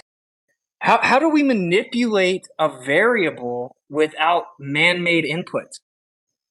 Can anyone give me an example of manipulating an independent variable without man-made input? How do we do an experiment without man involved? Manifesting manipulation without actively doing the task of manifesting manipulation, that's absurd. I'm not sure that's I don't think that was said. Oh, it was. I was told that we can't do that because Van de Graaff generators aren't found in nature. So, okay, but the independent variable that we're manipulating is It's found in the nature. independent variable. Obviously, no one on in my campus said that you can't be the researcher who manipulates something in an experimental setup. That's what I'm rearing against. Yeah. Well, no, I agree. That is what they always say until I come up. Then all of a sudden, Brian's logic is on my show. I mean, it's been viewed by 15,000 people, so there's really no reason to like argue about. Like Brian's logic, claiming to speak on behalf of FED, specifically says that, well, there's no Van de Graaff generator in nature. Actually, I've heard QE say that about 10 times. And I'll be honest, you guys have probably said it 100 times. I don't listen to the show. I can't listen to people But strawman me. I think the overall point is, if your point is that electrostatics inherently is intrinsically linked to everything, it can't be an independent variable. Oh, so independent variable can only be an independent variable if you completely eliminate it? No, Completely eliminate heat. if it can be, if it is a thing that can be isolated, yes. Okay, eliminate heat. But if you beg the question, then obviously it becomes something very different. Will you eliminate heat, please? You mean eliminate heat? Yeah, you need to eliminate heat or you can't invoke it as a IV. I didn't say eliminate, because heat isn't an intrinsic part of everything. Your claim, Yes, it is. and correct me if I'm wrong, is that electrostatics is inherent in everything. So how do you test it apart from everything? I can take heat specifically, something that would cause heat, and I can vary that heat, and then I can make a change in, say, the water boiling from not boiling. Now, Okay. now, all I'm saying is, if you can take electrostatics and you vary electrostatics, whatever it is, because I know what heat is. Honestly, I don't know what electrostatics is exactly. I know what static electricity is, but I'm not exactly sure what electrostatics is. So Same if thing, and we you both know that. it okay, if you say it's the same, so static electricity So then. we're devolving into semantic diversion. No, because I gave you an example and I was very meticulous. We're Well, not why are you devolving into diverging to anything. We were static just talking about. electricity? We were just talking about being clear and grounding and pounding into the details. And now Yeah, you're telling me that I'm being semantic about it. What's wrong with you are. semantics anyway? If you bring up static electricity and electrostatics and say, I don't know what Well, you're the electrostatics is, one but I that know said it's. that they're the same thing. I'm See what I'm just saying, bro? You it's. know what I'm saying? But you're the Like, one bro, that said that I they're the can't be debated same about this. thing. I'm just being honest. Like, I've already thought about this, bro. No, but Like, now this is you're why being no gay. one will debate me. Now you're doing this gay Well, thing. you're Like interrupting me. we I just were let you all good. finish, and then you Not a big interrupt deal. We me. were I mean, can we just stop? Yeah, Well, it's like, I mean, I didn't think I was doing anything wrong by inquiring something of him. I wasn't being disrespectful. I wasn't doing anything other than seeking clarity. And I gave clarity on my side as to saying, well, I know what heat is. I know how I can drum up some heat to manipulate it to do something with something else. And all I asked for was him to do the same thing in kind, or show me his argument that I may bring it forward to someone else somewhere else. But then okay, he well then, said, like, well, you interrupted me, bro. As soon as I started answering, though, that's what I'm saying. well, I don't know. It It's all just good. Let's seemed just move like on. you're being a little testy now, all of a sudden. Well, no, I don't, I'm not actually even addressing you. You've obviously heard someone try to make fun of me for the word electrostatic or something. I'm guessing, like, they're the same thing. I think that that's a weird diversion. So, but this is what I'm saying. When you say How you is can static manipulate, electricity? Okay. So then, obviously, like static electricity is like the phenomena. A result of static electricity is the phenomena where you have like a balloon stick to a wall, right? That's yeah, one of the examples. There probably can be more intricate things, but that's the simplest thing that anyone can understand, right? Now, I don't want to put words in your mouth, but I've also heard you say that electrostatics is the things that hold fundamental elements of everything everywhere together. Am I wrong yeah, in saying that? no, Okay. So those two things are different to me. well, yeah, okay. Sticking a balloon to a wall, and then the latter statement I just made, it doesn't seem like the same thing. I need a little more clarity. That's not me being a dick Why are they because not the same somebody thing? said something. Why are they not the same thing? Well, that's a burden of proof reversal, don't you think? No, it's not. Like the evidences are Well, the same thing. tell me why it is the same. I'm trying. Your claim is basically like if a No, I don't single have a thing claim. can. I'm just asking Oh you. my god, dude! Well, don't tell me I have a claim when I'm seeking clarity from you. Don't do that. You notice I'm like fully letting you finish though, right? And then like you're interrupting me. So All like right, I'll go on mute. We'll see. the implication of what you're saying is that if one cause can have different effects, then it must be different causes. No, static electricity does many things, one of which could hold a balloon to the wall, one of which is I can blow candles out with my finger across the room, one of which is my hair can stand up, one of which is bees can have pollen levitate and attach to them, one of which is it holds matter together, one of which is electrostatics transfers from the medium to the object, one of which is I can make something levitate. All of these things are static electricity, i.e. electrostatics. They're just doing different things. So they're all the It same thing. sounds like the difference is, just to steel man one another, it sounds like the difference that Austin articulated is that you have this identified as electrostatics, and the difference that he's highlighting is a particular local instance in contradistinction to it being present everywhere, it being ubiquitous, present everywhere, and all matter. Yeah, I mean, yeah. So yeah, they're different as in where they're located. Like one's outside, like the surface on the surface of an object. One's inside of an object. Now this is one. Like I'm just gonna go through, and I'm not strawmanning Eli, but like these are the quote unquote rebuttals I've gotten. Okay, one is I can't use a Van de Graaff generator because they're not found in nature. And QE said that many times. He's also said many times, well, you can actually use man-made devices to manipulate an independent variable, but apparently when Witsit does it, it's not allowed. Okay, so obviously that's a ridiculous response. You can obviously use man-made instruments to manipulate a variable. It's actually the dependent variable and the variables themselves that need to be naturally occurring. You can manipulate them with man-made instruments, so that's irrelevant, right? So another thing I've heard is, why are you invoking electrostatics when you claim you don't even believe in the atomic model? As if I need to believe in the very specific materialistic claims of atomism to invoke the phenomena that's provable of electrostatics. That's absolutely ridiculous. That's a desperate attempt to just dismiss my point without addressing what the point actually is. Now we can get back to the actual point, which is just like the heat. You manipulated the heat. Heat is just temperature.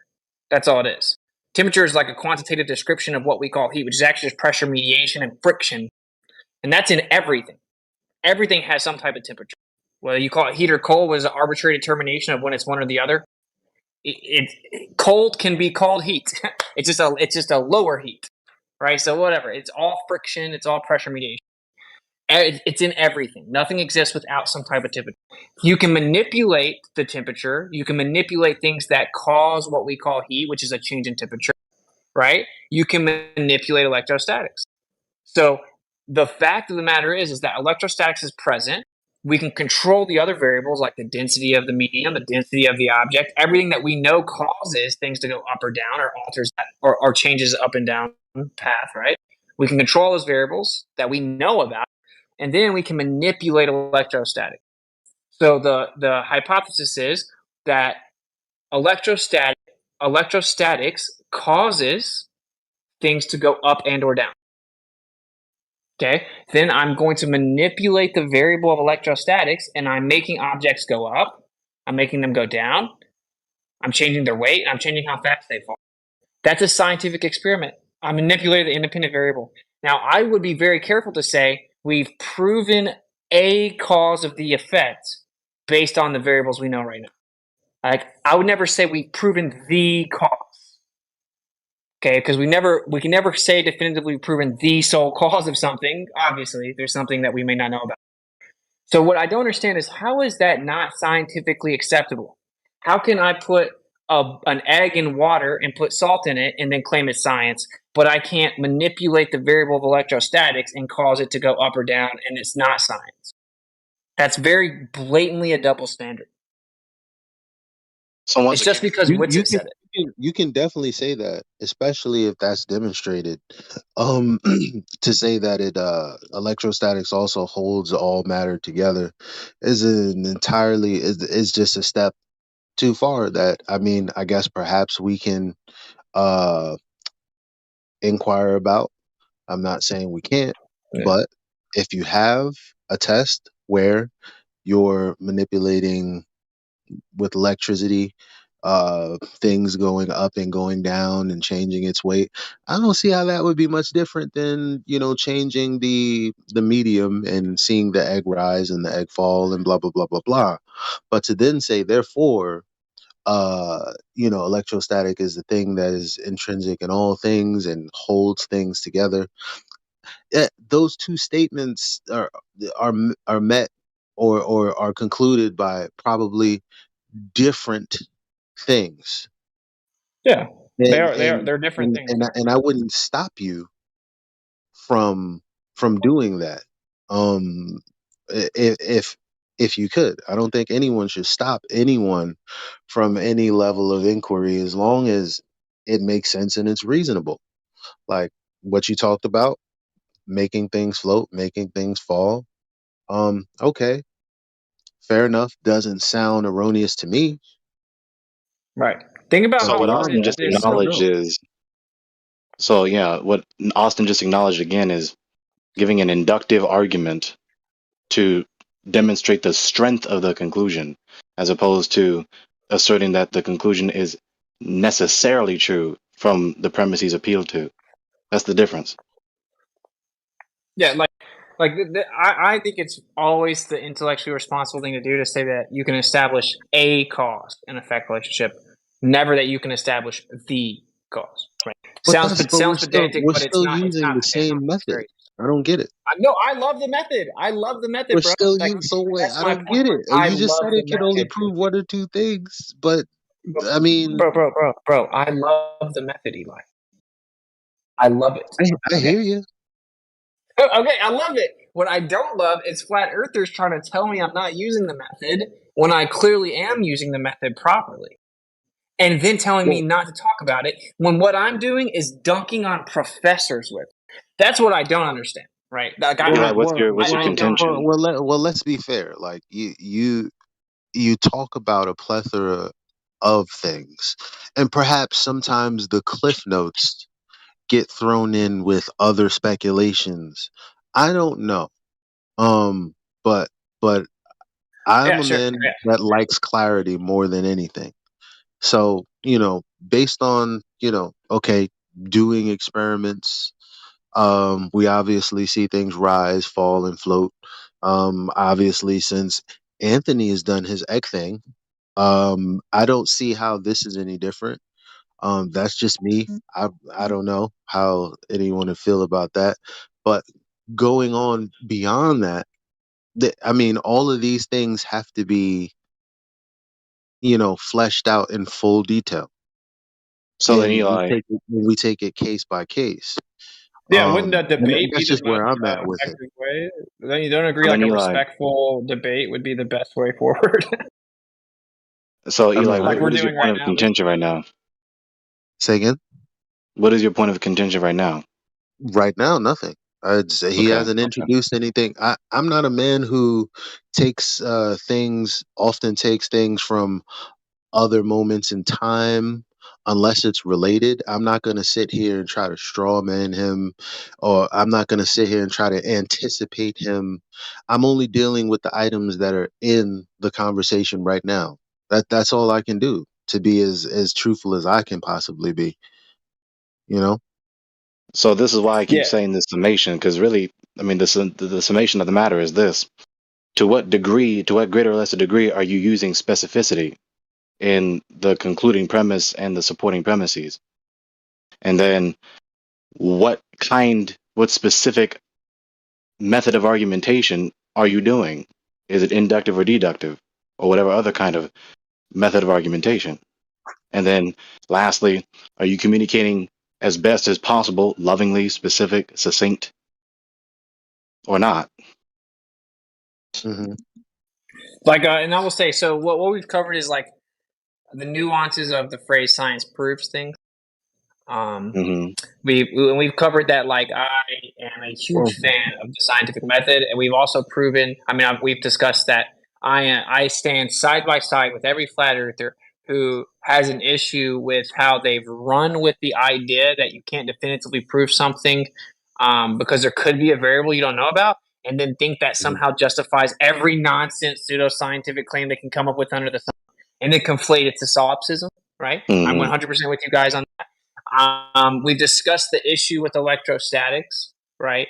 I mean, there's more nuances there because, like when you're like, are we the same people that bashed me for denying the atom, and not Eli, but just in general, are they now saying, oh, you think that atoms are held together by electrostatics? It's like, wait, dude, pick your poison, my guy. I mean, no, I don't believe in atoms, but I believe in the geometry of an atom, which is a pressure mediation of a toroid, which is a double torus field, has a vortex. They call it spin and momentum, and it's provably an isolated area of phenomena. And that's not word salad, just because I said it fast. And either way, like, yeah, electrostatics is a real thing because we can use different types of technology to look through objects. We can also use really precise interferometry to measure the intrinsic vibrational resonance of objects. And we can also manipulate the intermolecular, quote unquote, electrostatic relationship. Now, I don't have to believe in little physical material molecules and atoms to know that what we call molecules are real phenomena, and what we call an atom is a real phenomenon. Just what they say it isn't real.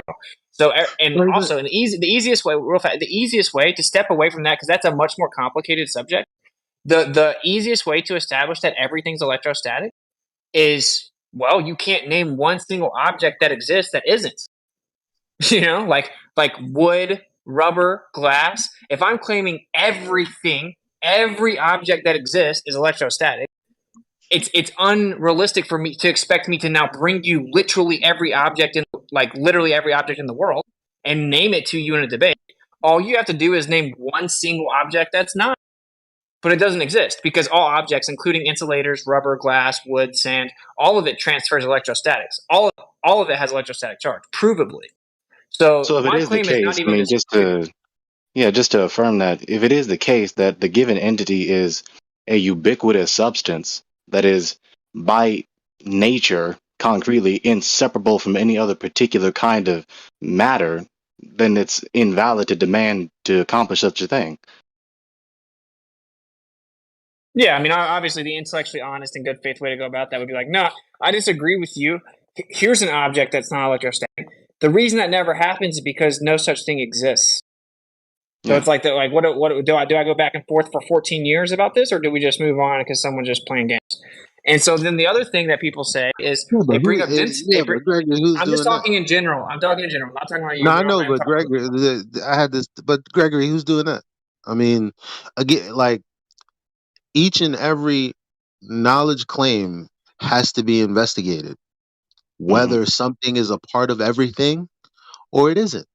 If someone says A causes B, well, they better show that A causes B, is all I'm saying. I don't care if it's intrinsically linked to everything or not. Well, the point is that if the given entity is by nature, right, outside of the circle of human volition and power, we cannot separate it, right? Then there's no validity in demanding that it be separated.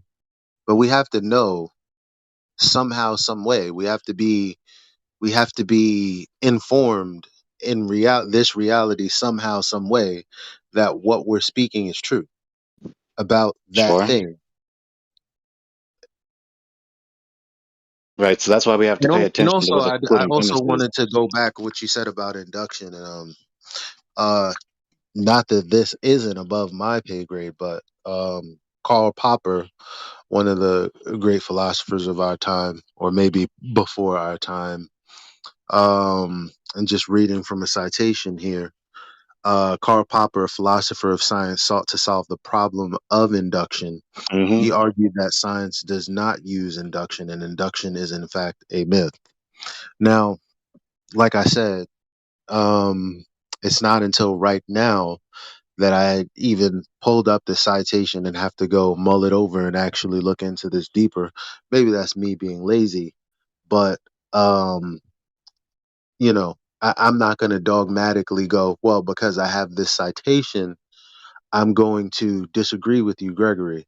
Obviously, based on the deep intellectual conversations we have, I'm going to have to know what I'm talking about and come at you in a more respectful way with more knowledge than just this reads how it reads. So I'll visit this with you later. If you allow me to address it now, Yeah, sure. granting that premise to be true, then you cannot know anything causes anything if that premise is true. because you do not empirically detect causation itself, which is what David Hume in the 1700s has been haunting the fundamentalist scientists, atheists, materialists, empiricists for centuries, and they cannot answer him. So if he denies, if it is the case that the scientific method, the causation inquiry method, doesn't utilize the inductive principle, doesn't give inductive argumentation to demonstrate the strength of their concluding interpretations, then no one knows that anything causes anything. So you Well, destroyed causation inquiry. well, what this says right here, um, and this is Wikipedia, but falsifiability is a deductive standard of evaluation of scientific theories and hypotheses introduced by the philosopher of science Karl Popper in his book The Logic of Scientific Discovery in 1934. A theory or hypothesis is falsifiable or refutable if it can be logically contradicted by an empirical test. So all's all's this is basically saying is if it can't be contradicted in any real way, then there's no way to falsify the conclusion. And if you have no way Right. to falsify the conclusion, then there's no way to claim that it's true in the first instance. So that I don't know paragraph how you you do just that said, with inductive reasoning. right. So what you just said is an instance, what you just read right just now, that's an instance of, like he just said, deductive argumentation. Now, when they do a deductive argument in refutation to some other theory of causation, they had to first do an inductive investigation appealing to empirical data to then refute this other previous theory of causation. You cannot have knowledge without induction whatsoever, because whatsoever knowledge that we gain, we are, excuse me, whatsoever knowledge that we gain, we're depending on and presupposing the uniformity of nature, so that all our empirical, so that the whole external world and all of our internal properties function in a law-like manner, so that we can reliably get empirical data and to remember and sustain a priori information and knowledge over time. So you can't do any other kind of argumentation if there is no induction. If the future is not like the past, and every moment is absolutely separate and unrelated from one another, and they have no relation to one another, and they have no correlation to one another. It's just moment, moment, moment, isolated moment after isolated moment. There's no connection between any particular thing whatsoever. You can't have knowledge. You have to have relations and uniformity in order to have knowledge about anything. Mm, I think man, I really have to mull this over. But it's just like when people say that the scientific method it stems from philosophy, but the method itself isn't, there it isn't a philosophical conclusion. um so whereas yes, philosophy is needed, at the same time there is a separation between the two. Instead of everything being everything at the same time, I mean, just because this probably is a false like comparison, but just because I have all the ingredients to make lasagna doesn't mean I put an equal amount of every ingredient and just throw them in together and assume that lasagna is going to come out. Like, no, there's definitely a specific way to go about it. So even if induction is a thing, even if it is necessary, I think that in the method, the scientific method, the method of falsification, I think at this point there has to be deduction. Well, you can't do that without induction. The necessary Well, precondition to do without deductive induction being a argumentation part is of induction. reality in the first instance. Say But again? there's still, you mean without induction being a part of the reality in the first instance, like, the sun comes up. It came up yesterday. I know it's going to come up tomorrow. Okay, great. Now that that's all set in stone, we still have to figure out who's lying and who's telling the truth today and yesterday and tomorrow. Like, we Right. I can't mean, just so there's say, no issue. well. Say I again. mean, what's the issue? Well, there's no issue except for the fact that deduction and induction is separate, I know there's a especially difference, when and you're I acknowledged the carrying out. difference earlier. Say again. I know there's a difference. I acknowledged the difference earlier. Okay, so you tell me what the issue is. I'm just saying that when we talk about You said something in induction, response to me. I thought you were making a yeah, critique, the but it seems we don't induction disagree. isn't the leading, isn't the leading, isn't the leading method of inquiry in the scientific method. What do you mean the leading? What does that mean? Like, I'm not going to just assume something because I assume something. Well, this is where we have to examine our epistemology now. Very often, which is a good motive, people think that they're not assuming anything, right? Which is an assumption. But when you examine their position, you realize that everyone has presuppositions, including the so-called properly basic beliefs.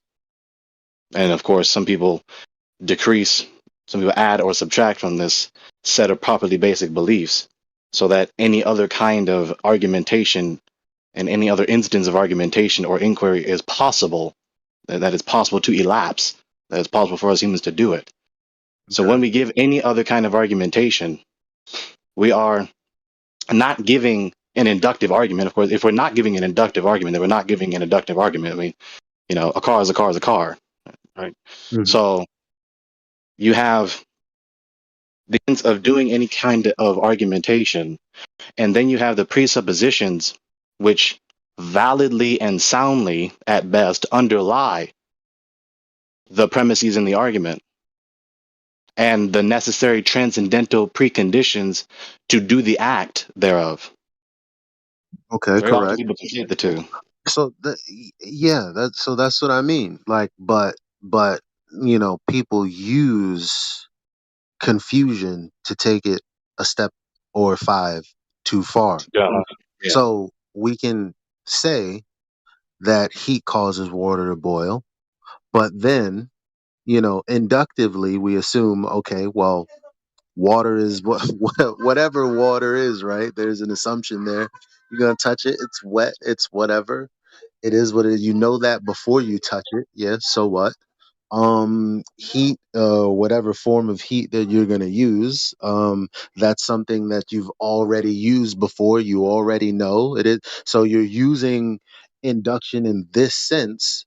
But imagine someone says heat causes water to freeze. Well, if I couldn't falsify that by way of deduction, then they could, well, but then again, inductively that wouldn't follow because no one would have ever experienced that. I don't know. I don't know. Let me help you. Let me talk about this.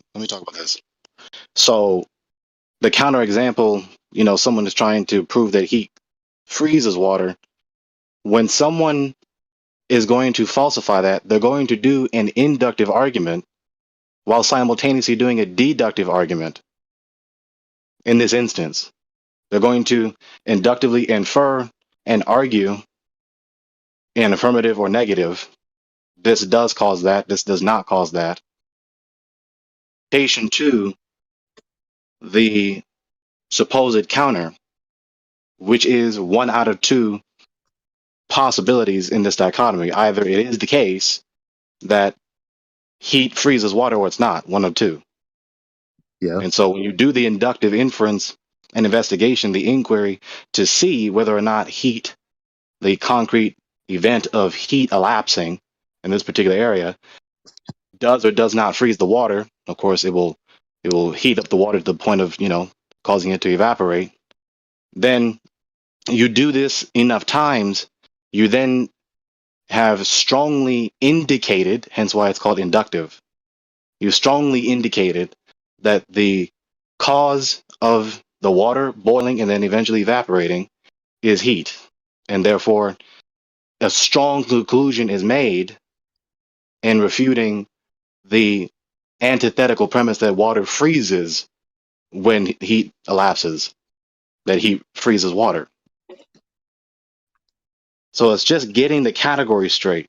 People don't want to pay attention to this very often, but when you get the category straight, it makes all the difference. There's a thing. What thing? Heat. Right. So there's this category of thing that is the phenomenon or the event of heat. Right. Mm-hmm. As opposed to this category of event or phenomenon that is the event of cold. Right. Or whatever, what have you. So Mm-hmm. really, categories, identity, identification, right? Names, they're really synonymous because you can't identify a category without a name. And of course, you can't identify a category or a name without identity. When I'm identifying a thing, what? A name. You see? Okay. This is why I said to you earlier, remember, in my server, being omniscient, knowing anything at all, and especially knowing everything about everything, is an instance or the property of identifying anything, right? To be in relation to anything whatsoever and everything whatsoever, in whatever way. Identifying those relationships. You identify everything about everything, you identify every relationship between everything, et cetera, et cetera. That's what it is to be omniscient. So that's why I strongly affirm that there is a name for everything. We just don't know the name for everything in any particular instance. As long as you are not the eternal omniscient knower that is eternally intuiting all knowledge, and that all abstract are contingent upon to be real, then you will always be a creature that is in the learning process.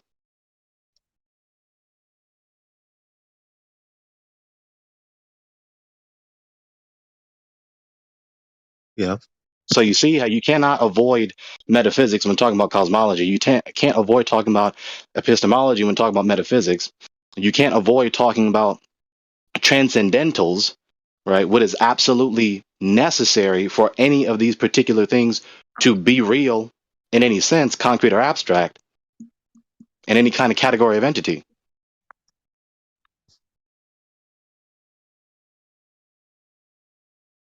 This is what they call the ontological or contingency argument. So But there's there's, that. I mean, I guess we still just we still agree that there is a difference between taking an inductive approach versus a deductive approach. Yeah, There you is have a inductive inference, you have inductive delineated inquiry that's more precise and procedural, and they have inductive argumentation where you're trying to present whatever number of premises to strongly indicate the strength of your conclusion being true, versus as opposed to deductive argumentation, where if the premises are true and the premises follow one another, if they're sequitur with one another, necessitating the conclusion to be true. Now, people just, this is what solves the whole thing, because people just are conflating categories of argumentation and inquiry, right? And modes of thought, patterns of thought. As it concerns any empirical knowledge claim, as it concerns a posteriori knowledge, empirical knowledge, the only category of argumentation that logically applies to it is induction, especially as it concerns human nature.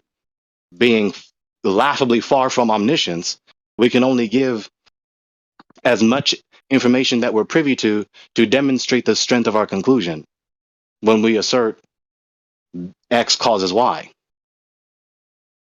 That's it. That's just how the cookie crumbles.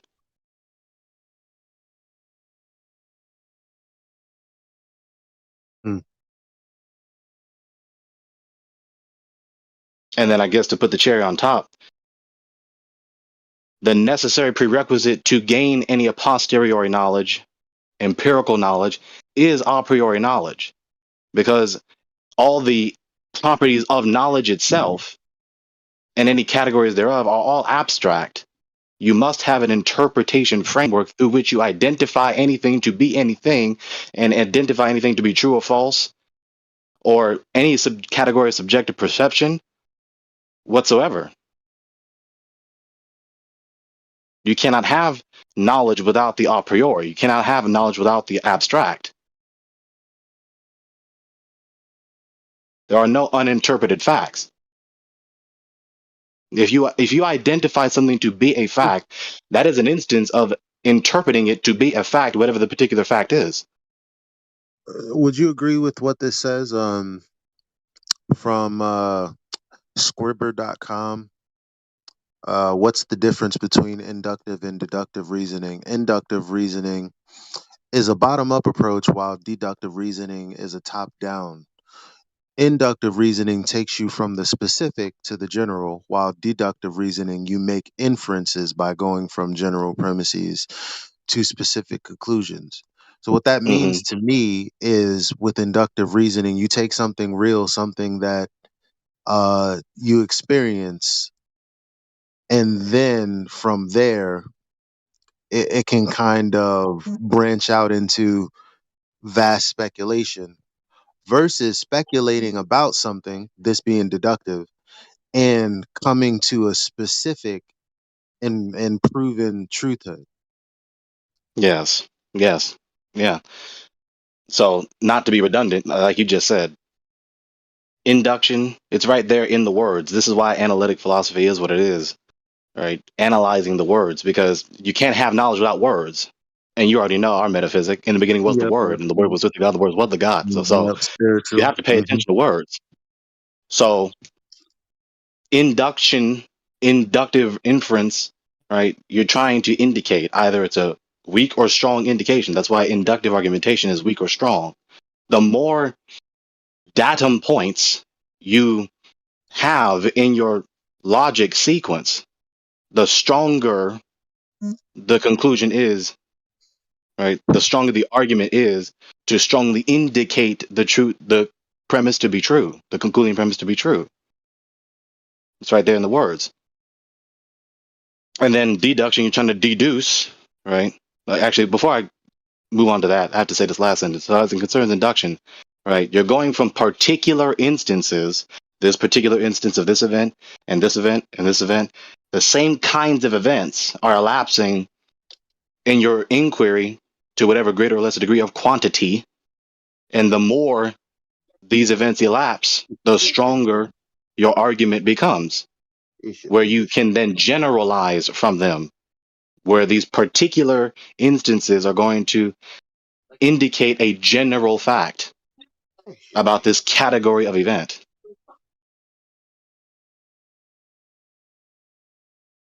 Bro, do you hear me talking to the dog? I'm sorry. My bad. No, you're fine. Yeah. Cool, cool, cool. Now, this is what Dr. Greg Bonson calls epistemological self-consciousness. Oh my God, you and these big words. Look, I didn't make knowledge, so your problem's not with me. This is epistemological self-consciousness, becoming more and more aware of your theory of knowledge, how you know what you know.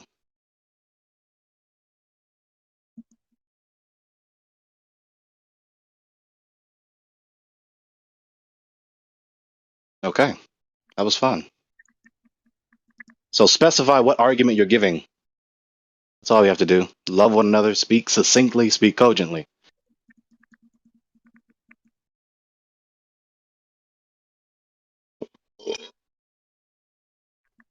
Science doesn't prove things, not deductively, but yes, inductively. And of course, the more appropriate word would be causation inquiry. Inductively demonstrates the strength of a concluding premise about what is the cause of any event, of any effect.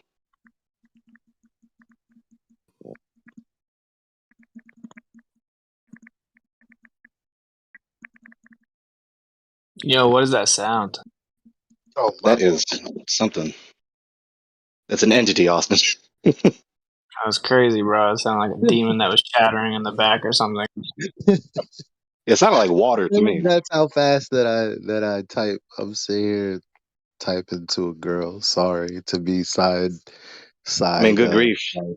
You but typing with a Oh, that was demonic your speed, Eli? phone? That was your phone? Yeah, that was his phone. Yeah, the yeah. tapping sound. I'm celibate, so like Good, man. Good. Just it's gets easier. So You're I'm trying to like you're trying to typing use the out word to abstinent too. I hope. I'm typing out to my potential wife, so I'm like on some. Like, So that would be contrary to celibacy. Hold it in, eventually, hold it but I in. told her because she's like, I don't want to date. Why don't you just marry me now? And I'm like, yo, I'm not the man that I'm not the man that I This is want not to the be man you're with looking you for. with today, and so I'm not gonna have you wait. But if you are there when I get to where I'm going, then absolutely, that would be amazing. But if not, I'm not even gonna it make a is joke. what This it is is. sweet. Yo, hey, I want to force my combo back in here unapologetically. Ow. Sorry, I love you guys though, because I want to know your take on this. So, like, something else that I always reach a dead end with here is like so like the whole density thing, right? Like, what is density? So I have a few questions. Okay, so here's my first question. Um, if an object is more dense than its medium, does it have a downward bias?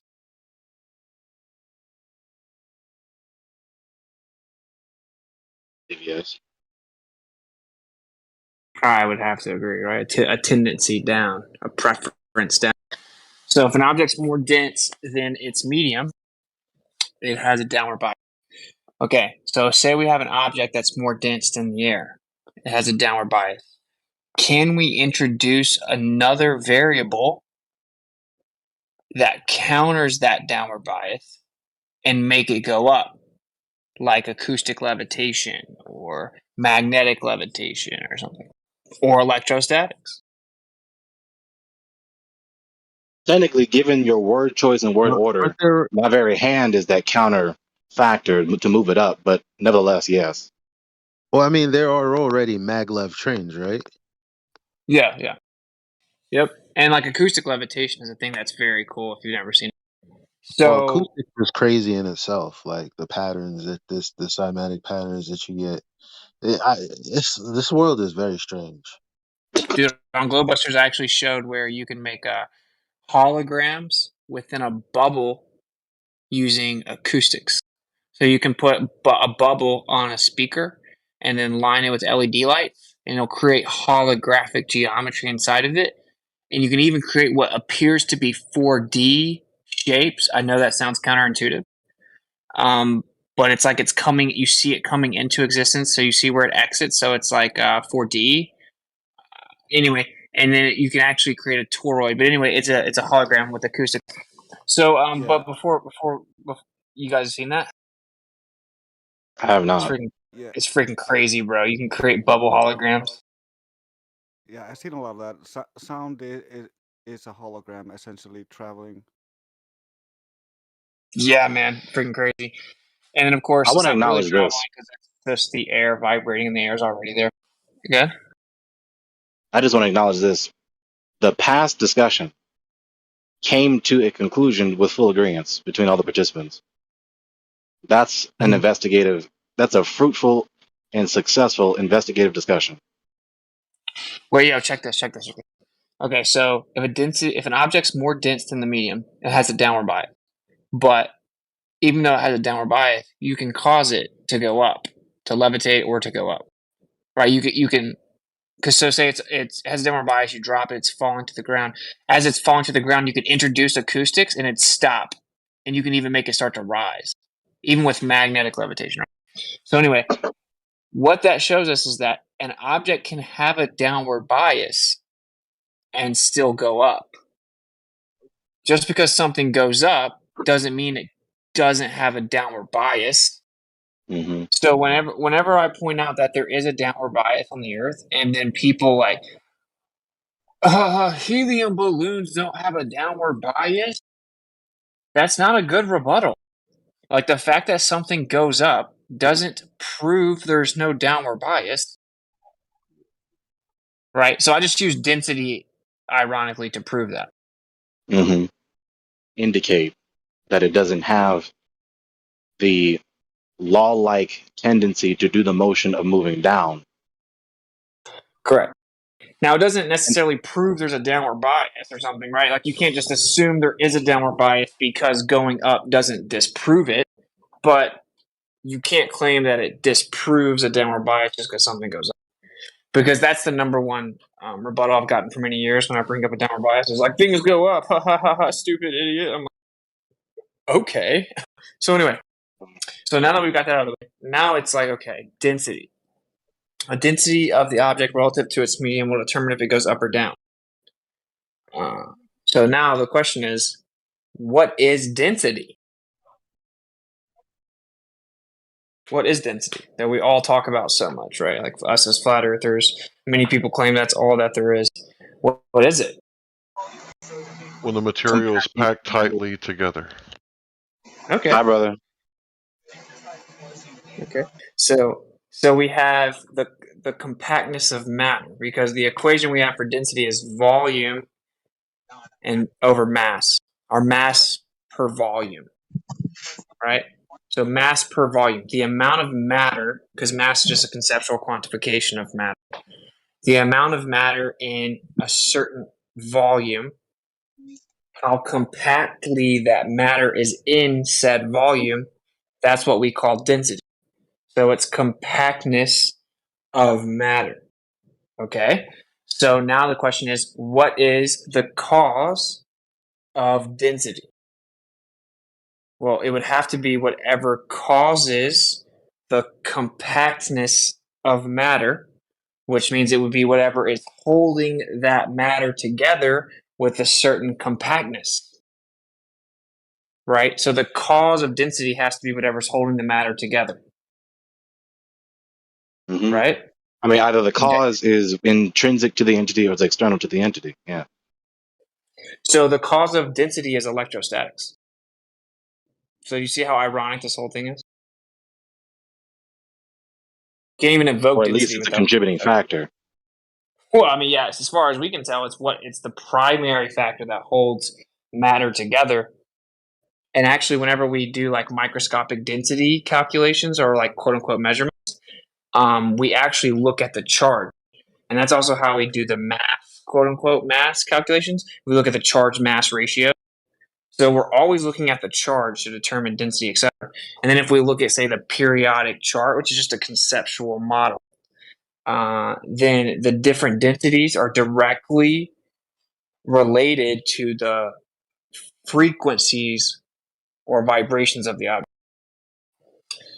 So what we've established is that the actual cause of density is what's holding the matter together, and the primary cause that we can establish is electrostatic.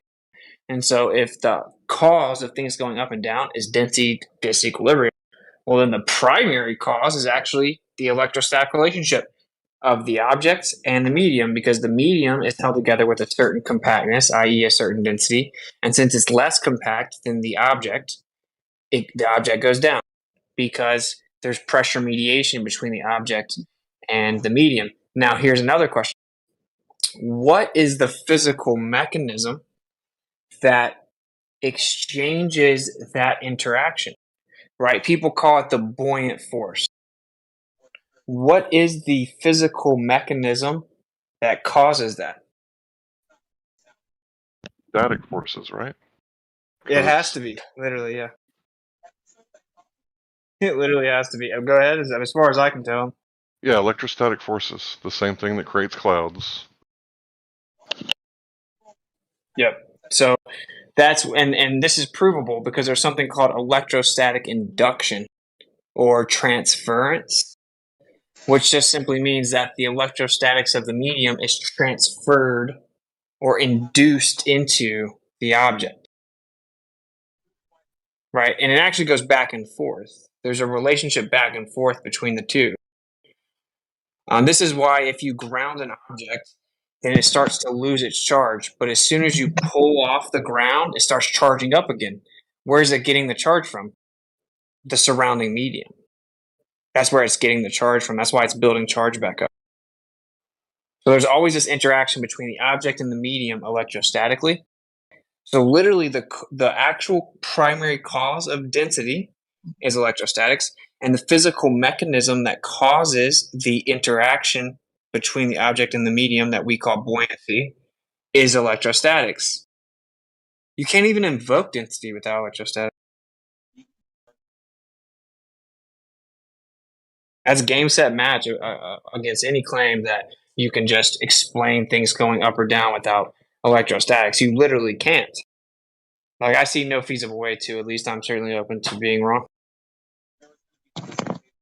Same thing as it concerns every other concrete particular that is not the God. Now, it is the habit in this day and age that a personal entity is the ultimate cause, the ultimate absolute independent cause for every other contingent entity to have its nature, whatever its nature is. But of course, that only comes from a disposition against such a metaphysic where people don't want that metaphysic. People choose the metaphysic that they want. And so some people don't want that metaphysic, so they just deny it. But there is that, but just because you don't want that metaphysic to be true, that is no refutation to it, of course. Correct. And this is a reoccurring theme. Bias is very damning to figuring out what's going on. Like with the whole the Earth's going up thing, people ridicule those people, but they actually have a much more like intellectual point than just like, haha, you're so stupid, you think the Earth's going up. So then they get ridiculed and they get defensive and kind of emotional about it, kind of like we did with Flat Earth. And then you can get trapped into defending something improperly because of emotion, because then you'll develop a bias. Like, same thing with this whole it's density Very only much true. thing. Yeah, bro, it's very, very dangerous. It's like something that I try to always like step back and look at. For example, like, do I have some type of emotional bias towards the ether because I was ridiculed for it? So, right? Yeah, like You are acknowledging something I just acknowledged a couple of days ago, if not yesterday. Yet again, the given person very often falls into the bad habit of effectively saying this logic sequence in their head: this person is wrong because I hate them, because I despise them, because I don't like them, not because of any specific objective true premises in a logically separate argument. yeah, or even because it's counter to what I've previously thought. This is what's crazy about that, though. There's like literally no shame in discovering that you were wrong about something. It's actually an admirable characteristic. Because what that show, first of all, there's no human alive that hasn't experienced that. You know, the amount of ego required to think that there's no way you could be wrong about what you currently think is wild. Now, you can be strongly convicted of what you hold to be true, and you can be like, you can invite like challenges and then hold your ground, be like, look, I remain victorious with my idea, right? But like, to think there's no way you're wrong is weird.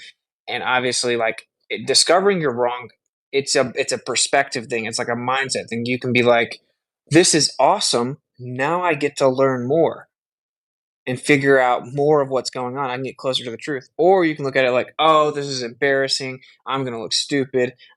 People are going to say that I was wrong. I'm not going to do that. Obviously, the second option is stupid. Look in the voice text. I tagged you too. So you have those metaphysical rhetorical questions, and then I'm going to tie in those two important verses as it concerns the issue. I wanted to preface with this.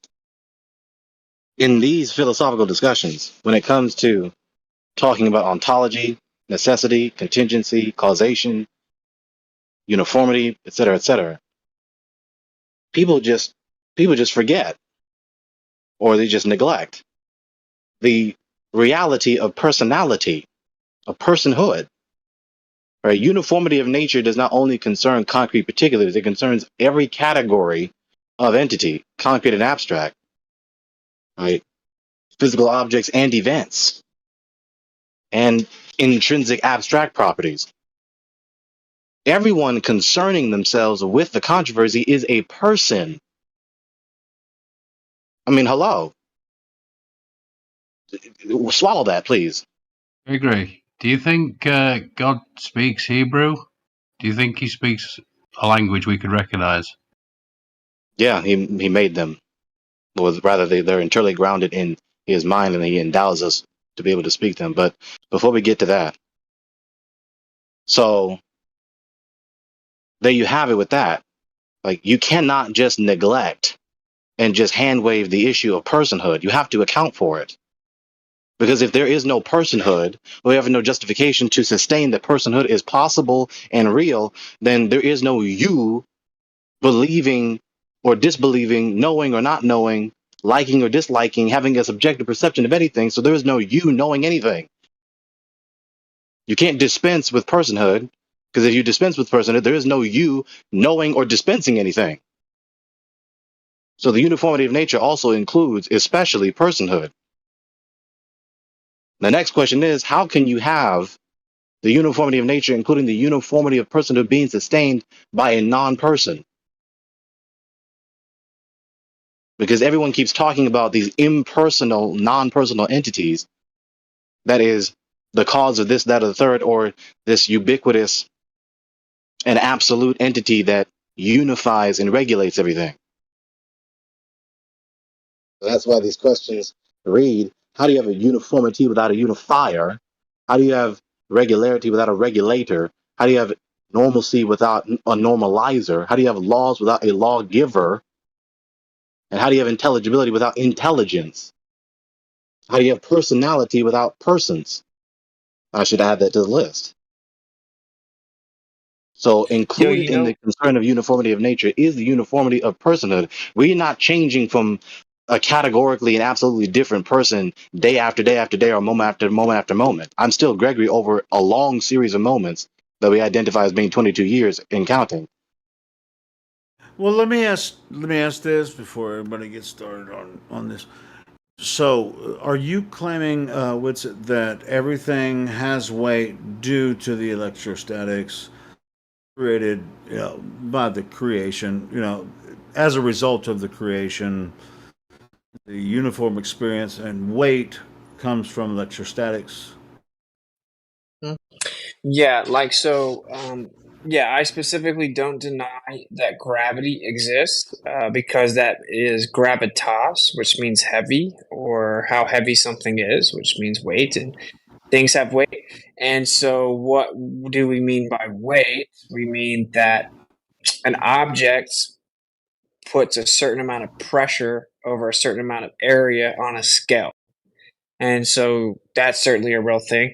And then, yes, I would say that the the primary cause of weight is electrostatics, and in every way. Because for one, for it to put pressure down the scale and give us weight, well, it needs to go down.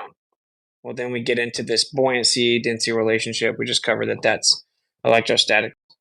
Then we talk about how much it goes down. Well, there's a general agreed upon average of 9.8 meters per second squared. It's just an average, but that's how we determine what we call weight, is the amount of matter plus that average. And so the cause of And that is I don't also disagree with. Yeah, I don't disagree that can be a result of electrostatics. I don't. But how do you prove that? I think that was somebody was asking that earlier.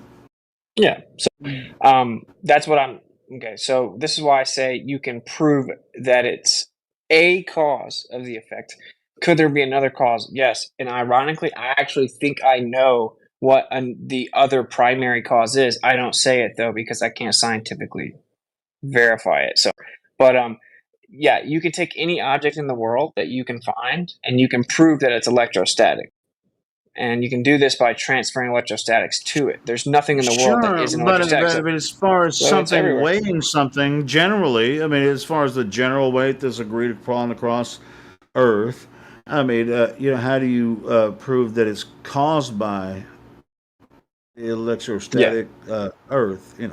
How is that? Yeah. You're saying you can't prove it. No, I'm not saying that. You can prove that it is a cause of weight. So how do we prove things? Well, we manipulate an independent variable and we prove that it changes the effect. So the dependent variable is that things have weight. So we can propose a hypothesis based on that naturally occurring observable phenomena. Things have weight, dependent variable.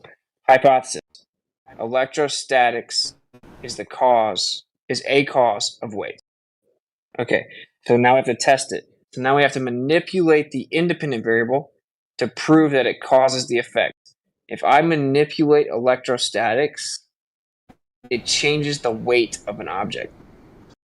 Because if I Right, put it's just like you were talking about the Van de Graaff generator earlier, right? Where you can introduce electromagnetic energy into something that has weight, and then it floats. Well, yeah. So it gets a bit nuanced here because it's like, okay, if I put a 10-pound weight on a scale and then I make it levitate, how much does the scale read?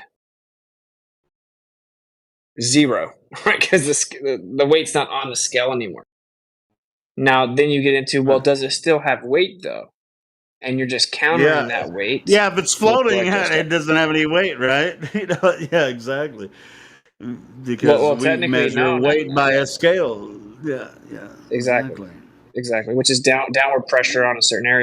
Now you can argue that it does still have weight and that you're countering it with electrostatics, but it's like, okay, well, ironically, that is what is holding it together, and that's what is holding the medium together, which causes it to go down in the first place, which is how we get weight, which is we literally use little g to get the mathematical concept of weight. So sure, and it's functional, and for everyone else out there, little g is functional across Earth, all the way across Earth. Yep. Yeah. I mean, it fluctuates from that, but it's close enough to be functional. Exactly. Exactly. Yeah. Right. And actually, it changes in a vacuum. It changes in a vacuum sealed chamber, inside of a warehouse. Not much, but no, not much. But just the fact that it does change. So you have that's just differential pressure. That's differential pressure. In a vacuum chamber. But technically, you're not wrong. Actually, it is differential pressure because everything is pressure mediation. But the pressure mediation is actually based on the electric field and its interaction with the object, because the object changes how fast it falls during lightning storms. Even when it's inside of a vacuum sealed chamber inside of a warehouse, as the thunderstorm or lightning storm approaches, the object changes how fast it falls, and it's been measured. But it doesn't change much. But it does change. But anyway. It does change. Just like the curvature and the curvature is negligent, right? I mean, that'd be pretty much the same thing.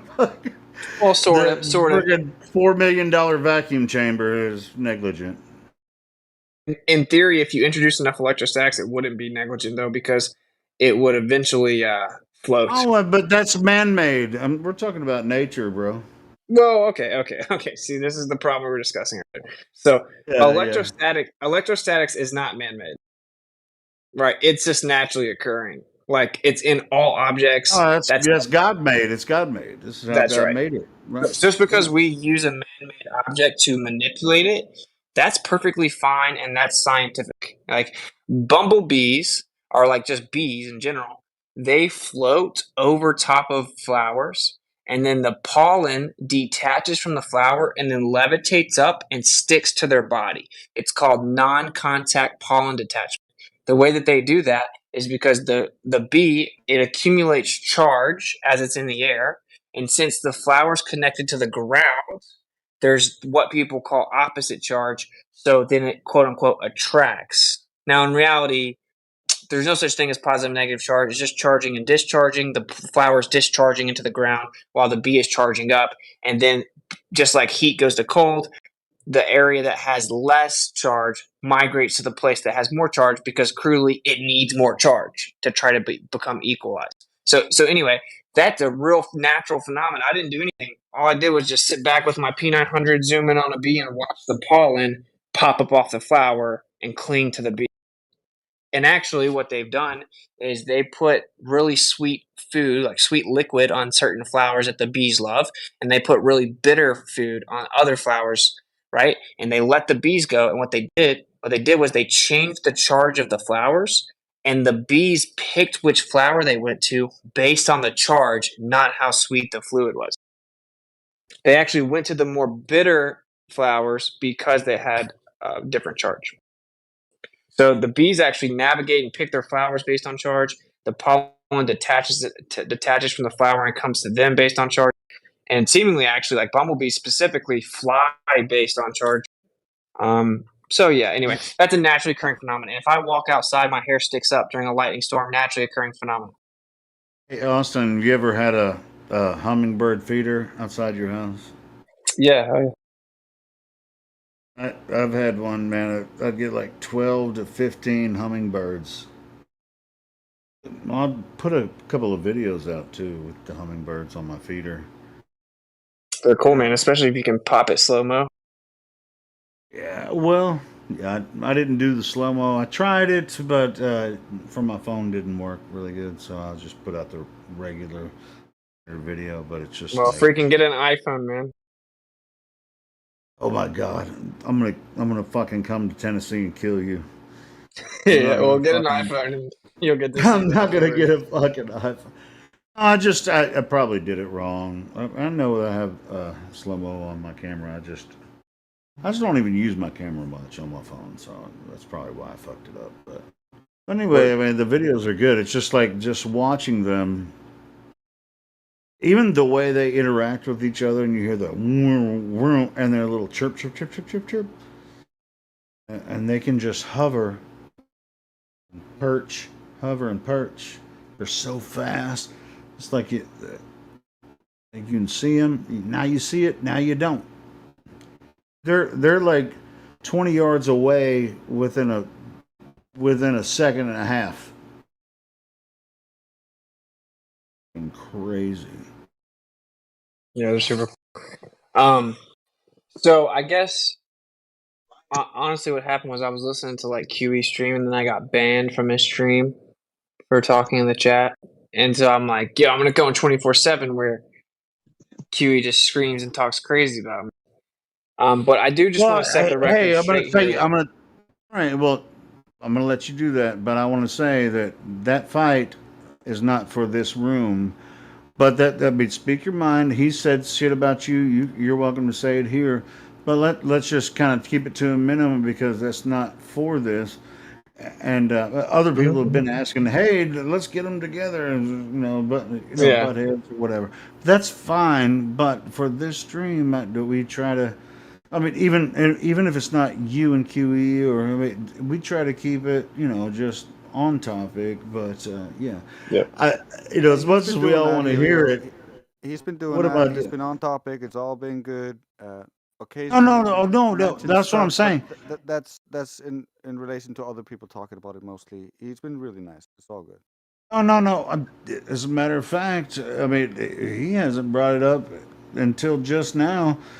But guess who? The other guy has brought it up a lot. So yeah, of course. Like to clarify, I wasn't about to bring him up personally, other than just to mention him. That I was explaining why I jumped in here earlier with the motivation to talk about the subject. I don't care about like the personal, like let's just scream a bunch. How many adjectives can we put into one insult or whatever? Like I don't care about it. Like if anyone thinks they can set up the debate, I'll actually take side bets that you can't do it. But I encourage you to try. It would be great. I think it would be good for everyone. It'll never happen, but go for it. But anyway, I was just pointing out that we talked about a few of the subjects, and there's a few more. But I just hope that the point has been established here that clearly the most productive thing for us to do as a community is to have the discussions, because I've demonstrated pretty unequivocally that there are nuanced aspects of this, and I feel that I've made my points pretty good, and not to say they can't be rebutted, but they've yet to be. And I say that in some ways possible. I also say this. I just hit me earlier whenever Gregory was talking, and I realized this. And this is what's so beautiful about Flat Earth, and I don't think that people realize what we're a part of, okay? What we're doing is a big deal because we're actually shifting the societal norm to the entire population having debates about scientific principles. So the norm right now is everyone just learns from authority and repeats it. We're switching the norm over to everybody, the whole community, the society as a whole debates subjects. And then they start to grow together and figure out what's right and wrong and change their opinions over time. Just like people used to say, they know it's density only, blah, blah, blah, blah, blah. Now they're saying, oh, I think the Earth is moving up because they realize there's pieces of evidence that don't work with just density. So now they're changing it. Then they're going to end up being like, oh, well, the Earth's not moving up, but maybe it's electric. In my opinion, they'll be like, maybe it's electric, but whatever. My point is that we all have our own takes right now, and we're discussing intricate principles of physics and the nature of where we live as an entire society. The fact that we're doing that is super dangerous to the powers that be. And especially, I mean, a lot of times we talk about this. It's like globe Earth is a brand new idea. It's a social effort. It's less than 100 years old, or about 100 years old. This wasn't talked about by people 100 years ago, except Yes, it for in was. the extremes. It was like, sure, because they put silent films out with Universal Pictures and they had the airplane flying around the globe. Sure, but there was probably a lot of people that never even at that time never even didn't have a television. So Well, that goes to what I'm saying right now, which is the way they got us in this situation was they switched it globe is a over. new idea. Globe is a new idea. They try to convince us it's 2,500 years old, but it's a new idea. And what I'm New. saying is the way they got us in the situation was they switched society over from the society as a whole debates ideas to a very small minority of people debate the idea, then come and tell everyone else what they have to believe. Flat Earth is the awakening of people debating ideas, specifically physics, but all ideas. And this is what even like Gregory's points come in. Now we're starting to evolve into society actually debating very profound principles of philosophy and metaphysics. And this is super dangerous to them. This is the one thing they can't have happen because if this happens, eventually you reach the truth as a society. And that's what they can't have. This is why anyone claiming that they need to shut down conversations or anyone that's in disagreement but won't have the debate, they're actually an enemy of mine because the whole entire thing, the macro here, is they're seeing that the slaves are starting to think for themselves. They're starting to figure it out, and they're willing to reset all the way at the bottom and figure it all out themselves. Where flat earthers were wrong when they said it's density only. Science, quote unquote, already knew that. But flat earthers were like, we're not trusting the quote unquote science. We're going to figure it out ourselves. So a few years in, now people are realizing it can't be density only, but we're figuring it out ourselves, and we're going to figure out the truth that way. And this is very dangerous to them. So we should promote the different ideas within our group. We should promote debates because that is the whole thing that is making us a danger to their narrative. Agreed. It's funny. Hold on, Helio, just real fast. Go ahead, Larry. I I'm was sorry, in. brother. It's okay, bro. I just want to say something really important. I was in here like not even a week ago, and people were saying that maybe a week or two. People were saying that there's no point in having debate. And me being a debater for like 8 years, I'm like, well, what about the audience hearing both sides? That's not important. How could that not be important for the normie to hear both sides of the debate? And what did Kennedy say? He trusts an educated, informed society to do the right thing. Well, if they're not informed, how can we trust them to do the right thing? That's the only way we can trust them to do the right thing. Bro, exactly. We don't even they removed intellectual informed consent. It's a very profound idea. It's analogous to the cattle starting to poke and prod at the fence. That makes the rancher nervous. Exactly, bro. And why? Because when the first cow starts to do it, now all the other cows feel comfortable doing it. So whenever, and I'm just going to use me as an example so I don't talk about other people. Whenever they see me debate like a PhD, or they see Wakey go in there and debate that physicists, all of a sudden they're like, wait a minute, I can do this.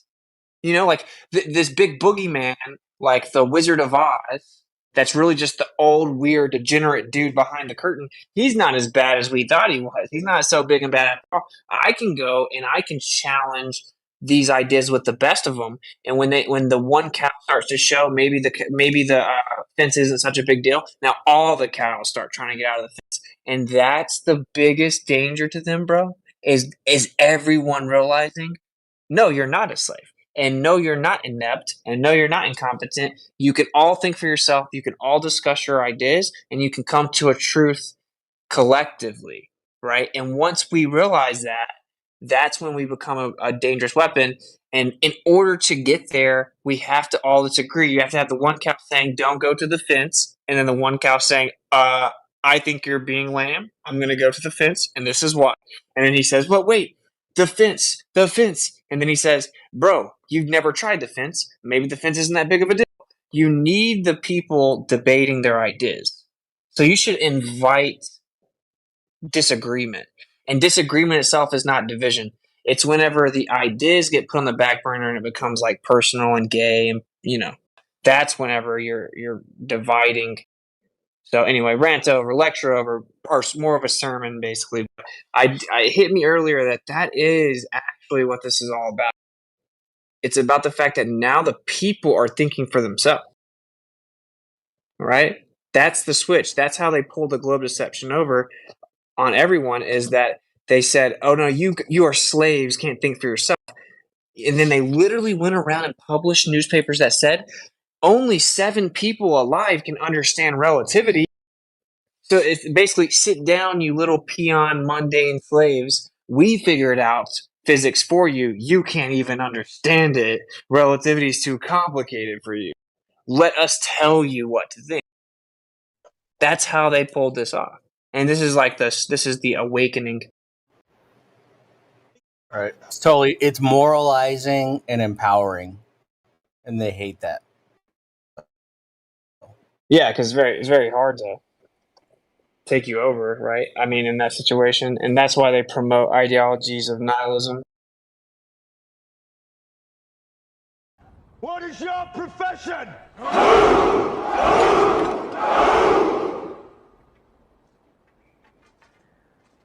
See, old friend, I brought more soldiers than you did.